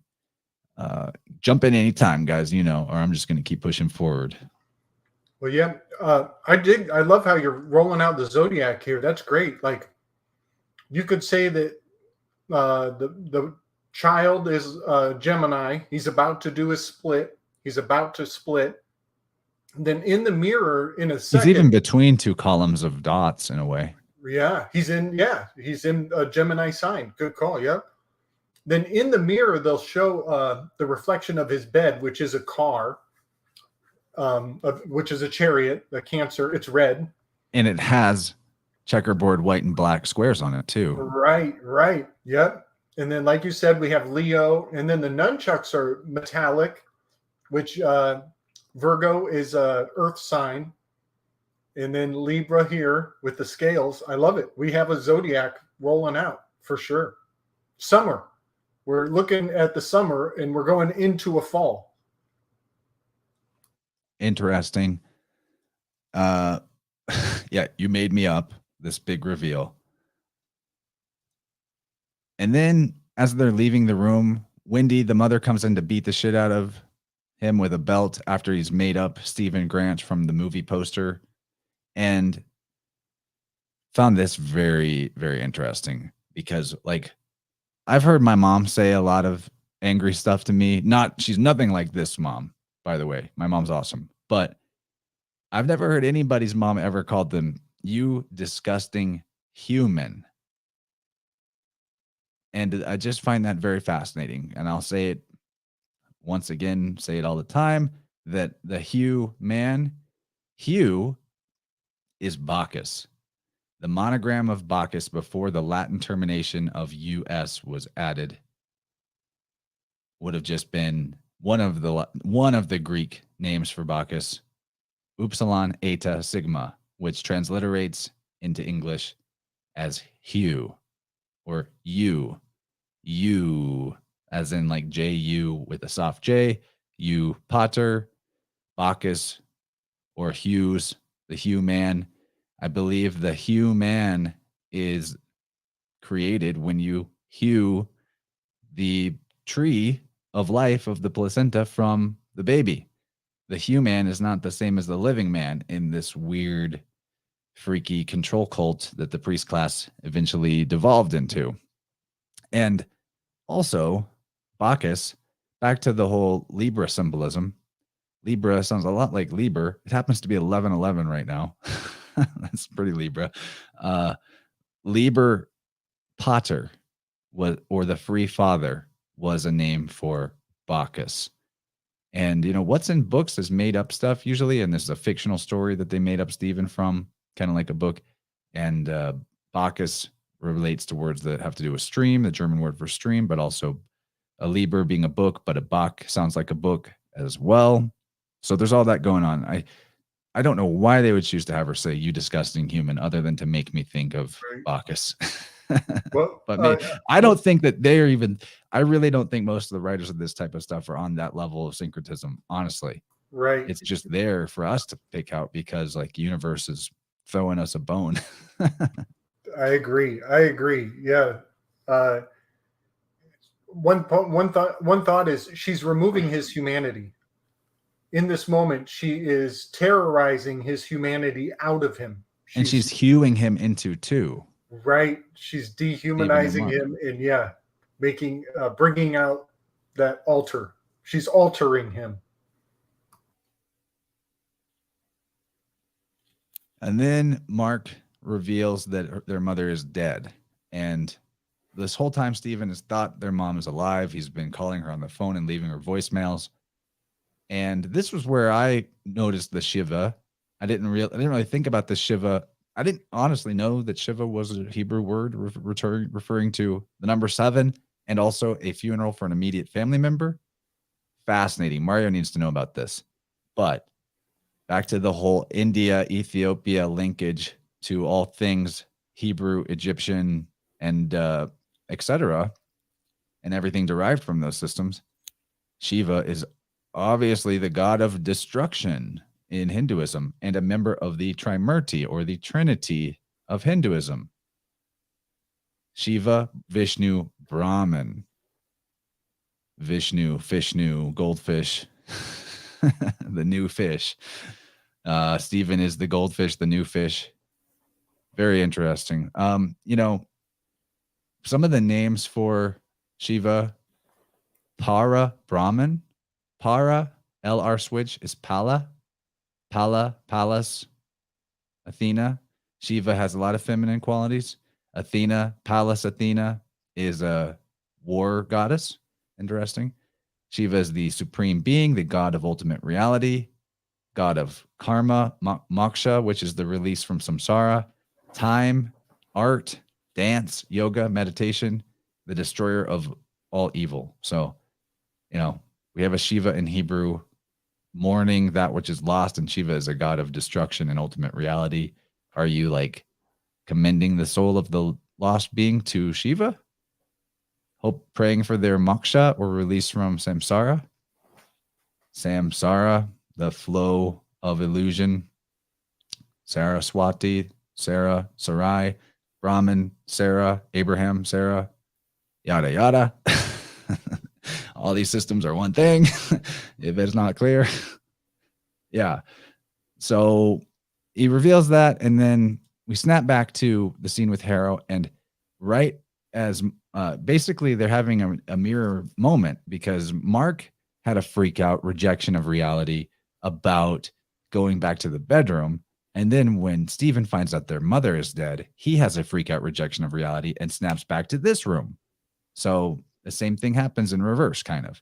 And right as he snaps out of it and remembers, he empties his cup into the face of Dr. Harrow. So completing that, blade and chalice metaphor, the blade being the masculine, Mark being the masculine, Mark wielding the blade earlier in the episode at Dr. Harrow, waving it at him threateningly. And now Stephen throwing the water out of the cup or the chalice, the lower triangle, the feminine, right in Harrow's face. Very interesting, because the cup also, like in tarot and in esoteric symbolism, represents obviously water, but creativity and healing. And Stephen is the one who is created and the creative one of the two. And this moment with the chalice and the water is the moment of final catharsis and healing. So there's a lot going on there. And I thought it was funny that as he's like drying off his face, in the background you see the umbrella. Too bad that he didn't have his umbrella handy for that deluge that just happened. Oh, that's funny. An umbrella, umbra, the word that umbrella comes from, means shadow. Oh, in Latin. So, right. This Stephen is the shadow. The shadow's coming out. You see the umbrella back there. All of that is interesting. Yes. So, the umbrella is also has a Freudian component to it. I don't have all my facts straight on this, but somebody once has made a quote criticizing Freud, and they said something like, "The last thing I want is a Venetian psychologist with an umbrella telling me how to run my life." So the umbrella has been fused to Freud in a very interesting way. So the fact, and Stephen just gave him a facial. In a Freudian sense, Stephen just gave him a facial, and he wishes he had his Freudian protection on. I like it. Yeah, and the facial is all over his glasses, and he has to take his glasses off back after getting the glass of water dumped on him, and earlier having a glass dagger threatening at him. So a lot of glass. Yes, on his glasses. Good point. Yes. There's a glass table. There's a glass pyramid. There's a lot there. I think that was what I was grabbing this screenshot for, to show that glass pyramid, dagger, upward pointing triangle, glass table. Yeah. And I just thought this was funny. Steven says he's very Ned Flanders. His look, got a funny little mustache. What does Ned Flanders say? Oakley dokley. Yeah. Yeah, Ned Flanders funny, does feel like a link to Freud in a sense, because he's obviously very repressed. He's also very like artificially joyful, sort of construing himself as like super cheerful. And Freud in German means joy, and it's spelled very similar to the English word fraud. Interesting. Very interesting. Nice. We're getting close to the end, guys. We've been just cruising. And then part of this like repairing, okay, Stephen, who was always depicted in black in this episode, is now in the white, and Mark and Stephen are kind of like merged in this moment. And white cylinder, it's a telephone to call mom, but you know, this is like, to me, this is like the restoration of the missing Osirian phallus. The fault, which is his mother, has been revealed and healing the fault. It's now recognized that it's mom's fault, and this is back to sort of the Gnostic, the pseudo-Gnosticism of it all, which leads to a lot of things like, you know, the demonization of the feminine, the Eve El, that life is evil, or that the fault. Okay, let me just read my notes. So in this pseudo-Gnosticism idea, like it's the mother's fault that you were born into matter, mother, and being in matter drives you mad, madre, mad. You are damned, damn, right?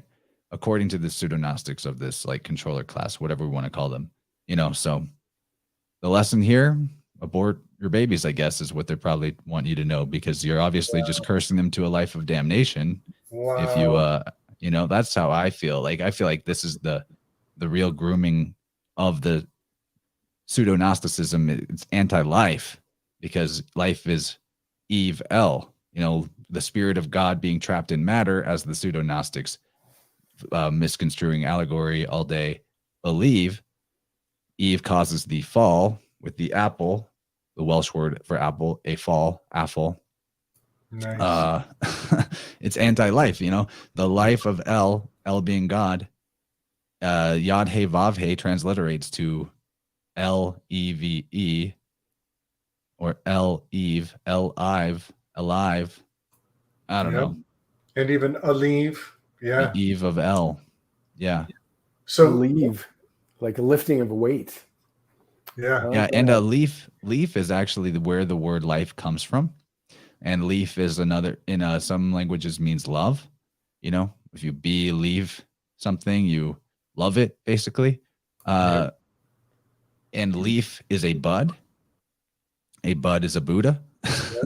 We're all leaves on the tree of life. We're all buds off of it. You know, we're all clones of the divine spark, basically, that is infinitely replicating itself until it's repaired back into oneness in the trunk, the central column, the spine, erected like this symbol.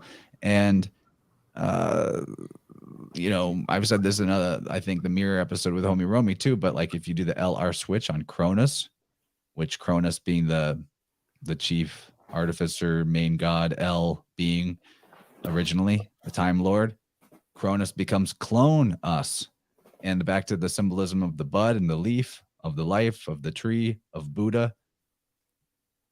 The Greek word that clone derives from means twig. Boom. Yeah. And he's about to be relieved of the burden of the lie he's been living when he finds out that his mom isn't really alive anymore. One observation I made was that when Harrow picks up the phone, his secretary's name is Dylan. And so he's hailing back to the opening scene again. And here again, we're dealing with the mother, and we're going back to the origin, the opening scene of the whole series, where Bob Dylan was playing in the background. And it is this dial tone that is the proof that his mother is dead. The fact that this tone, this bass note from the old phones, when you pick it up and it's a That's proof that his mother is no longer here. And if you guys don't mind, I'll rip through the lyrics on that song because I read them today for the first time. Well, do that in a second, but Huh? I love what you just said about the dial tone, because dial is the same as Deus.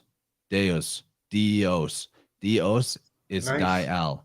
The To God tone. al, the dual God. Yep. Dial. Never thought Nice. about that before, but where's the original dial, by the way? It is the clock dial, Right. the Chronos, the Time Lord, the Right. dial, the Yes. sun dial. And Damn, never thought in the about that. time in the time that you came into this world, your mother had to dilate. She had to dilate 10 concentric rings.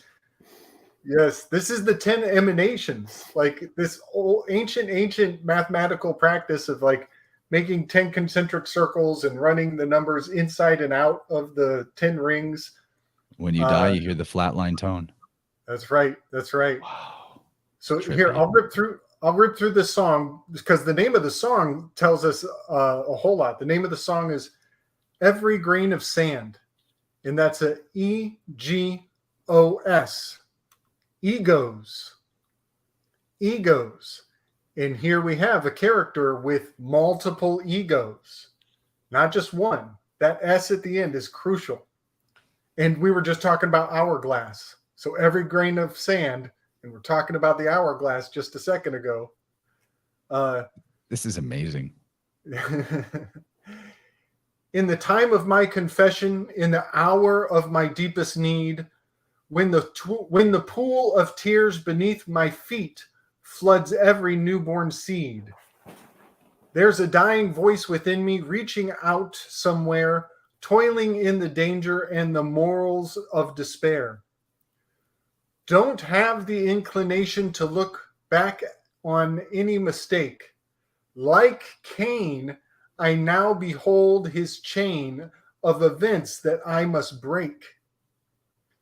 In the fury of the moment, I can see the master's hand in every leaf that trembles, in every grain of sand. Oh, the flowers of indulgence and the weeds of yesteryear. Like criminals, they have choked the breath of conscience and good cheer. The sun beams down upon the steps of timing to light the way, to ease the pain of idleness and the memory of decay. Idleness, the memory of decay. Idle is an anagram for dial. Boom! Nice. I gaze unto the doorway of temptation's angry flame, and every time I pass that way, I'll always hear my name. Then onward in my journey, I come to understand that every hair is numbered, like every grain of sand.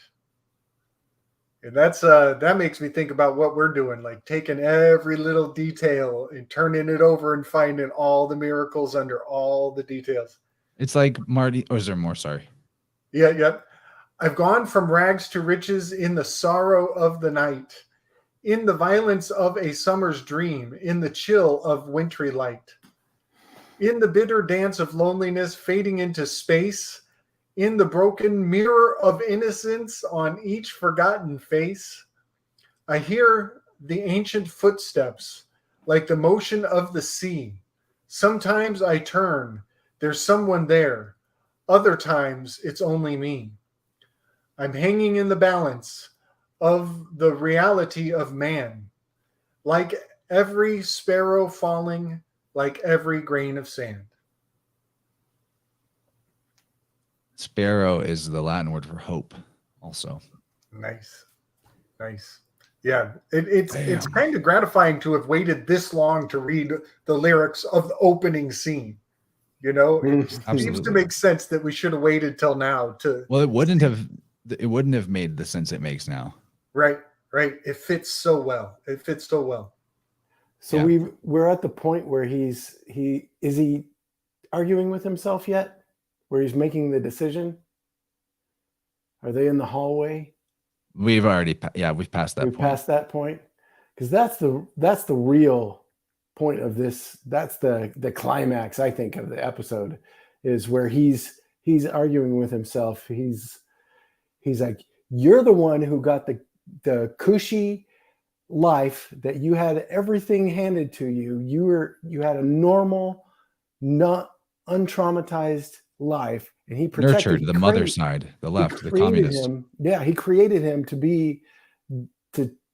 get the easy life. But then he's realizing it's all fake, and he himself is kind of, you can kind of see him letting it go. My mom's dead. When he hands the phone back to him, he's accepting. There's this acceptance like washing over him, where it's like, oh shit, my life's a lie, and handing the phone back. He's integrating. Exactly. And that's what this whole thing is about. You accept the truth and you integrate, or you get stuck, and trauma, unaddressed trauma in the body will turn into disease every time.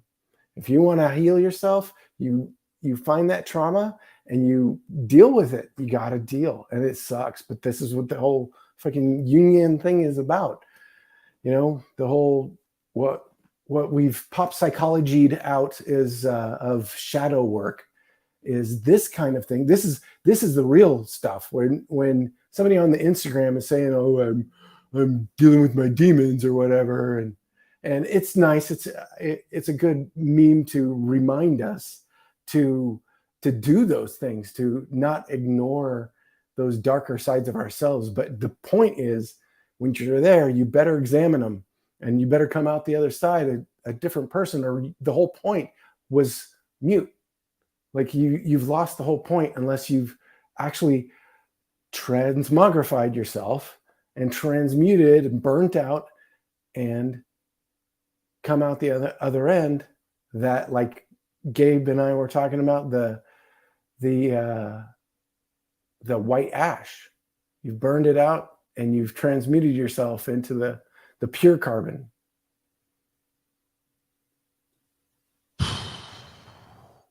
Back to the ego states thing I brought up a long time ago now.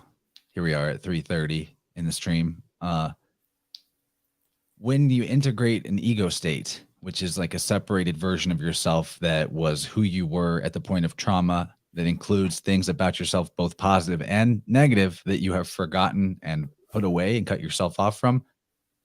This is what, like, the whole shamanic soul retrieval thing. When you integrate that ego state, you also integrate the skills, aptitudes, enthusiasm, and care about whatever that version of you at that time period cared about and, had aptitude towards. So it's fascinating, because once after this integration, when they're on the boat and they get into the fight with the zombies, which we'll get to in a second, Stephen realizes that he can fight the way Mark can fight. Integration.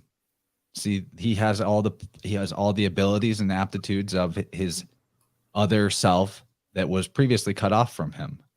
So they really are integrated at that point, which is pretty cool. But I wanted to point out from that, every grain of sand, every hair numbered, and how you were saying, like, we turn over all these stones and we keep finding logos there everywhere we look.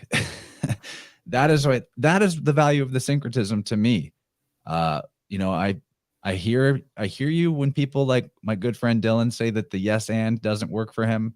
And I value his work, because he's getting at, like, this is what they meant in their system. But I think this is a living logos, and once the seed is planted, the net grows out wider and bigger than the intentions and the original programming of whoever maybe planted the seeds. I think that's just how it is. And Totally. I love his work, but I think the yes and works. and it's not a yes and like making claims. It's just like, this makes me think of this, and this led me to think of this. And now we're able to talk about all of these deep truths in many different myriad ways. But this all reminds me of Marty Leeds' Sunday service this morning, the Gnostic Academy of Lord Jesus Christ. Marty Leeds, the man, coming on Vibrant soon. And, I like his version of Gnosticism, because it's about uncovering every stone and looking at the number of every grain of sand and finding everything encoding nature and nature's cycles and nature's sacred numbers and patterns, the patter in the matter. I love that about Marty.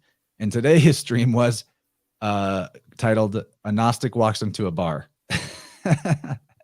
And he goes through and talks about all the things in a bar, like the dartboard and the billiards and all in the bar stool and all kinds of things, and shows how the sacred arithmetic and geometry is replete through everything you look at in the whole bar. And he didn't even mention that bar is a seed or a sun and then also a name for Kronos or El or Saturn, but he's totally right about that. So tangents aside, because we're almost to the wrap up, 3 hours, 33 minutes. We're Perfect. Going so great here, man. After there is actually one more flashback. I keep saying final flashback, but this whole episode is flashbacks. We see the day of the Shiva where Mark shows up and doesn't go in and just sees his dad through the window. And I noticed this water, sun, water, sun. And it's a liquor store, but we're talking about the memories of the sun, the water. Anyway, another word. So Mem-ory is another word for water, sun. It just is. We're talking about memories. We're talking about water, sun. Yep. But or being S-U-N instead of S-O-N. And it's fascinating that here he's getting wasted. And now we see Mark, who has been depicted in white up to this point, now depicted in black, just like Stephen, who was in black, is in white in the scene right before this. So this is sort of the, Stephen was spiraling up. Mark is kind of spiraling down. They're meeting in the middle. But this alcohol, spirits moment, this moment of drinking, I guess I didn't get screenshots of the point, but he drinks, he gets really wasted, and then all of a sudden switches to being Stephen. So this is like letting you know how when you're blackout drunk, another spirit can come in and drive the car. See, he's next to a car. Nice. Yeah. Notice Yep. the windows in the background on the upper left of him. The green and yellow are on top and red and black are on bottom. And a lot of the windows are blacked out. And he's getting blacked out. These windows are blacked out. Yeah. They're like mostly blacked out windows. Interesting.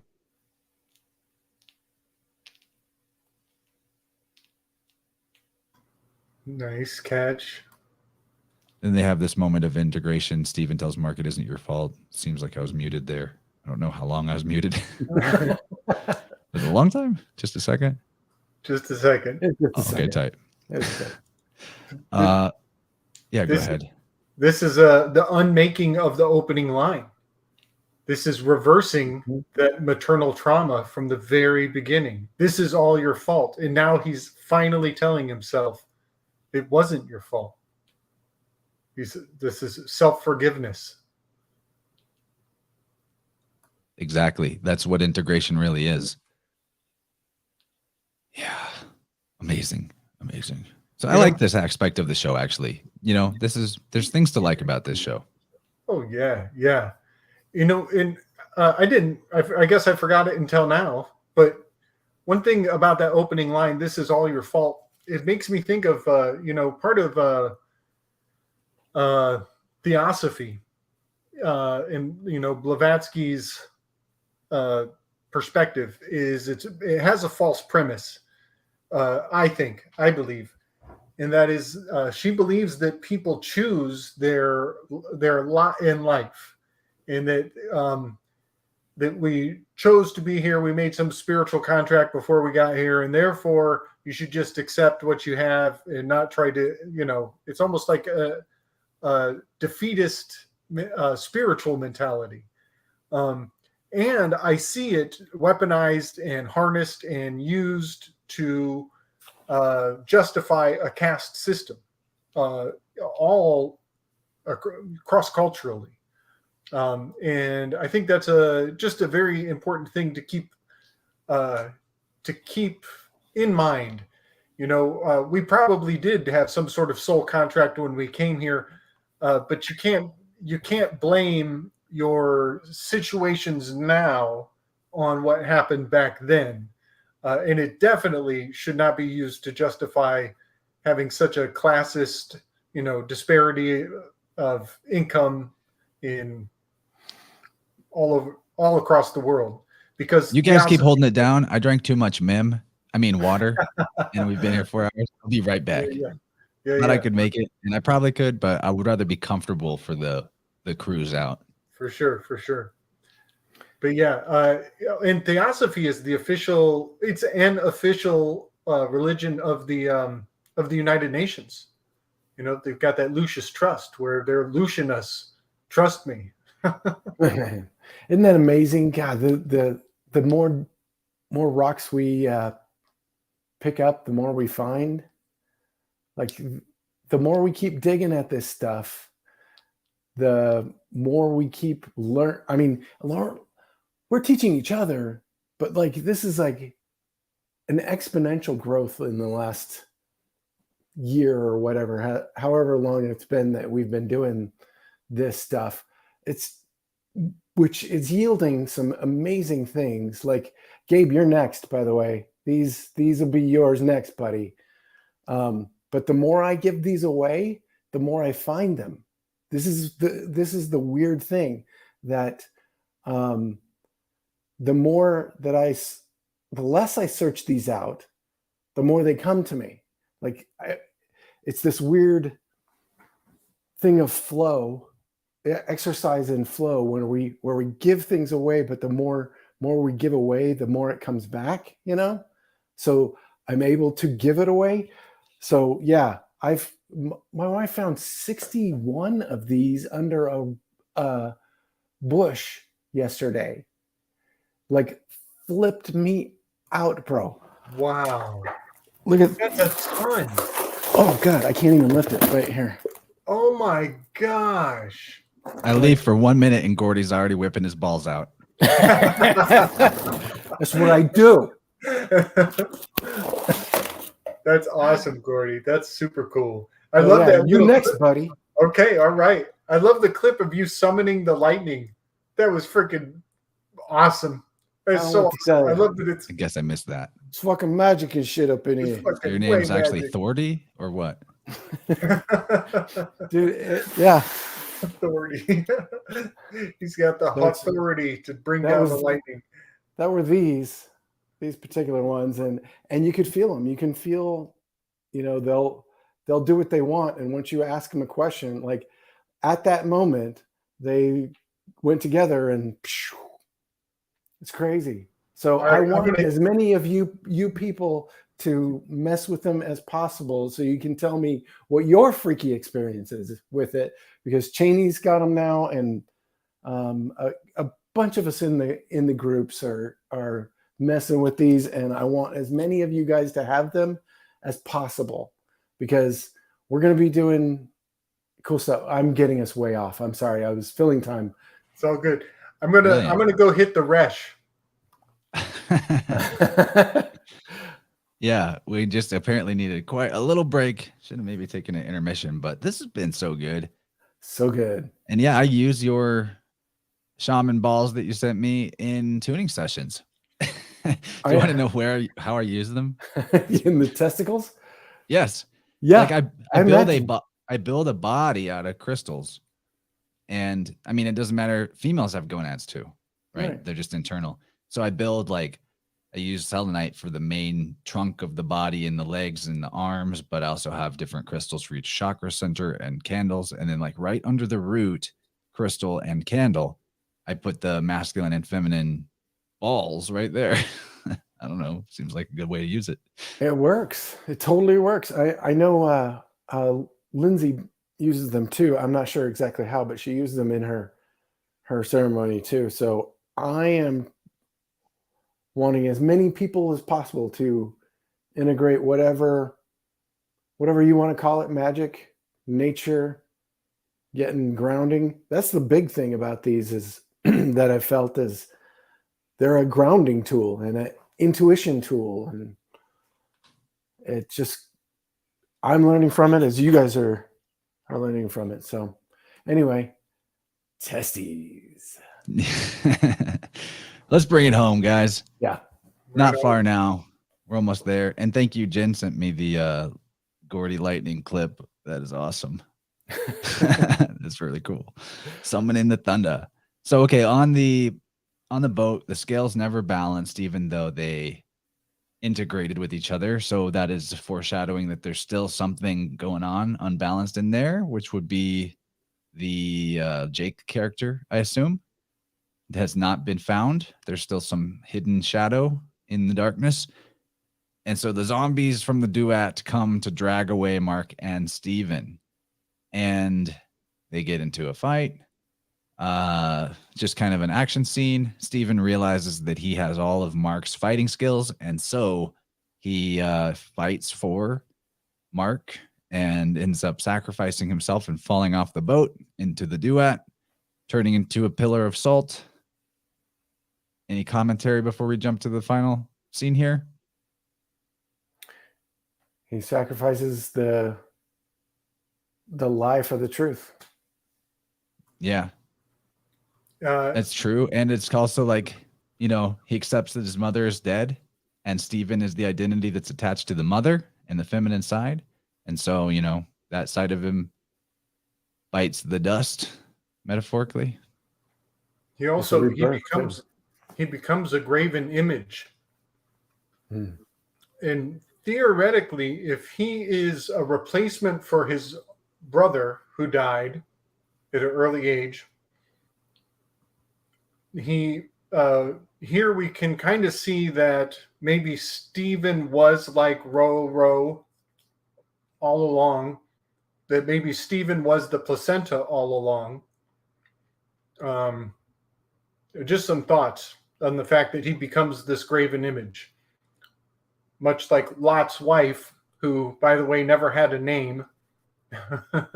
She's always remembered as Lot's wife.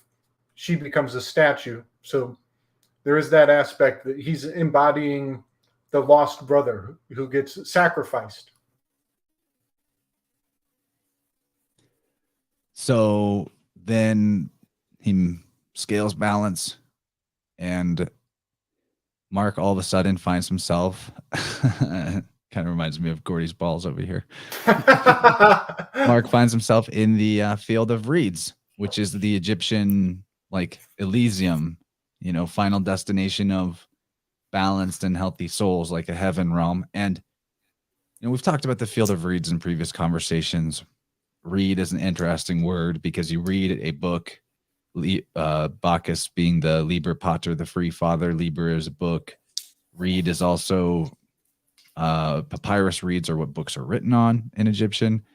The reed, hollowed out reed, is what the castrated priesthood used as a replacement phallus in a very Osirian sense. But what I found interesting, something that I didn't know, is that the Egyptian word for the field of reeds is a'aru. A'aru. Sounds a lot like aura.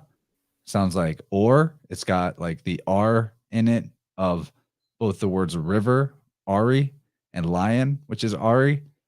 And this is a golden field. Mark is, you know, the lion symbolically.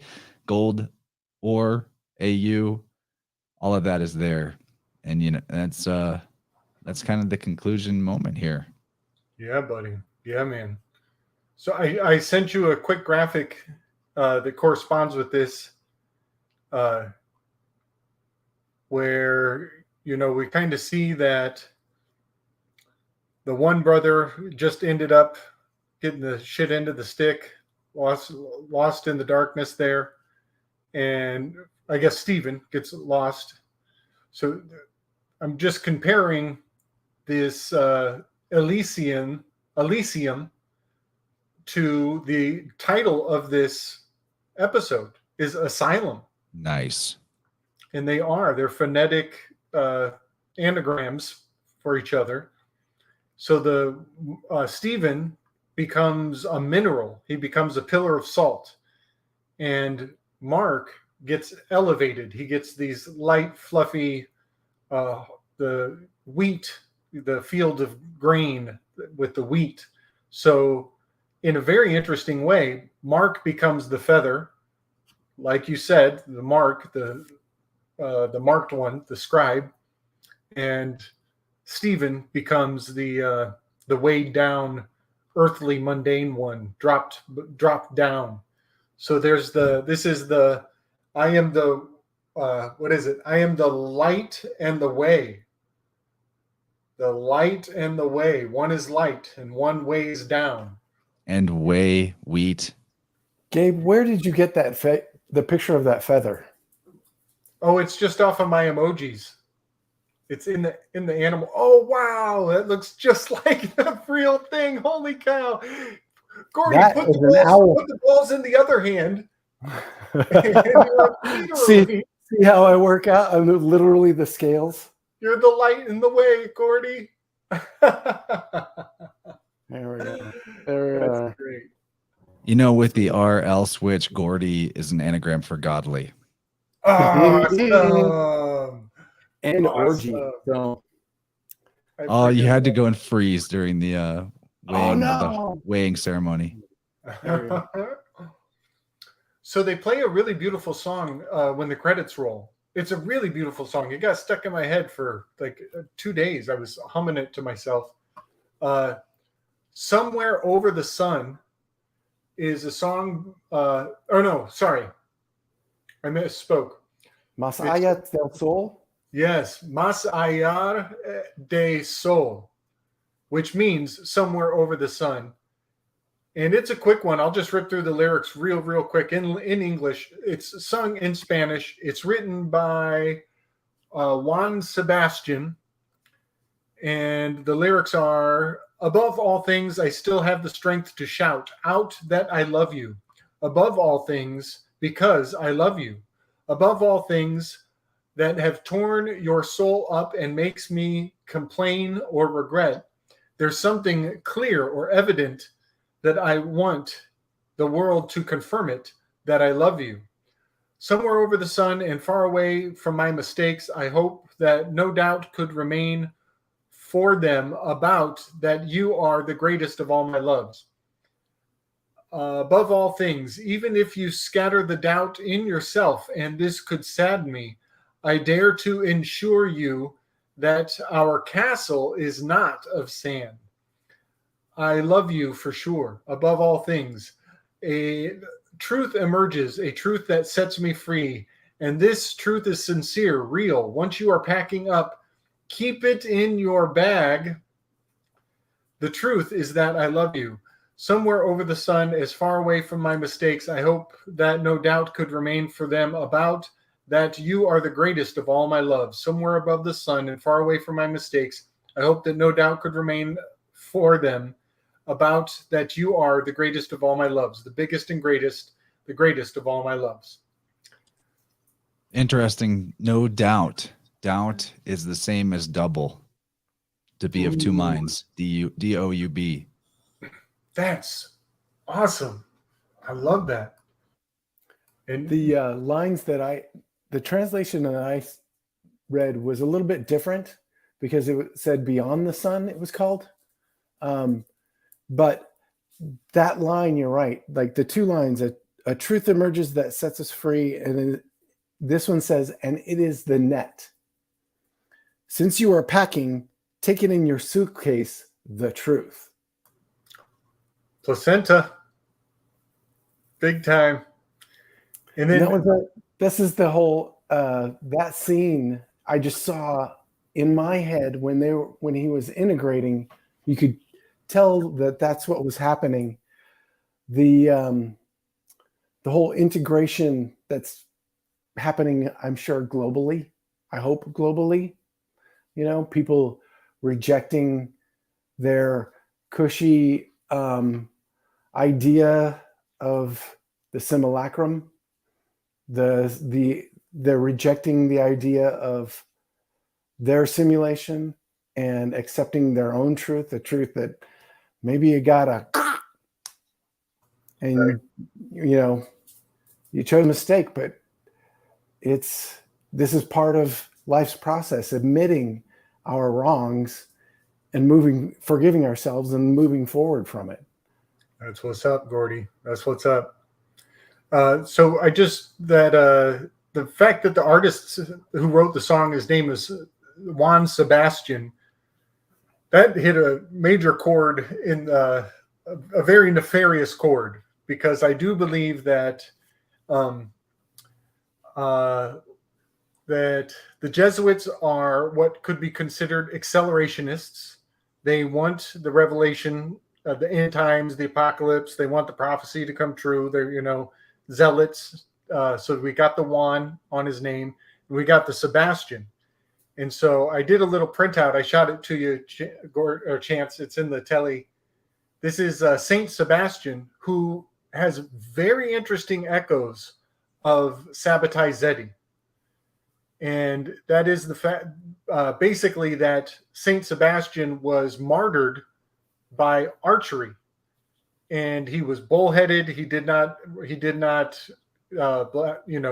turn or change his faith, even up to his last moment. So he was shot with arrows. And Sabbatai Zeddy was also put in front of a group of archers and threatened if he did not convert.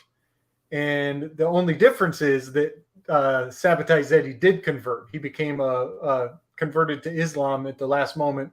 He put on the turban, as they say.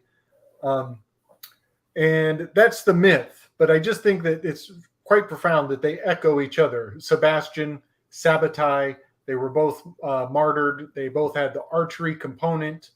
So I just thought I would throw that out there, because we got the Juan the Baptist and we got the Sebastian, a lot of martyrdom going on. And Mark is about to, he's shown the gates. This is the exit scene. And when we pick up on the next one, he has a bit of a conversion, a change of heart. So that's just something to end on. That, and I've seen a lot of Sabbatean themes throughout. So I thought I would just highlight the Sebastian and Sabbatai Zeddy there, because I think they're kind of woven in one way or the other. That's really good. And the gates, we didn't even grab a screenshot of that. We had 80 plus, but the gates of Osiris that they show the exit to the duet, back to the Janus of it all. He's going through the gates to the new year, if you will, being reborn as a resurrecting solar character. Right. So there it is. And if you think about it, Mark is like, I think he knows that he would not be happy in Elysian fields. I don't think it's true to his nature. It's almost like he got Stephen's reward, and Stephen got his reward. So he probably feels that that's not how it should have gone. He's probably wishing to switch places. So there's that. The grass is always greener on the other side of the duet. Nice. Man, Well, gents, I think we should wrap this baby up. Yeah, 4 hours, guys. That's a record. It is. It didn't feel as hard to do as some of the other ones. Maybe my energy was just better, but I really enjoyed this. There were so many things that came to mind in the flow of the process, and more than just me watching it, taking notes. So reflecting with you guys is very resurrecting to my enthusiasm. Appreciate you both, and everybody in the chat. Love y'all. This has been fantastic. If you guys tuned in late, I would recommend going through the whole series if you are interested in decoding Moon Knight, because we turned a TV series that's like, I don't know, less than 6 hours into so far 20 hours of talking about it. It's a lot of bang for your $0. When you do 2 hours on the first 5 minutes, it's pretty, the rest of it kind of like flows. But we'll see about when the next one is. Hopefully just within a couple of weeks. I'll try to give a heads up, but just if you were going to be here for it and you want to make sure you've seen Moon Knight episode 6, then go ahead and do so. But I'd like to hope that maybe very next week we can get into it. That'd be pretty awesome. Week or two from now, most likely.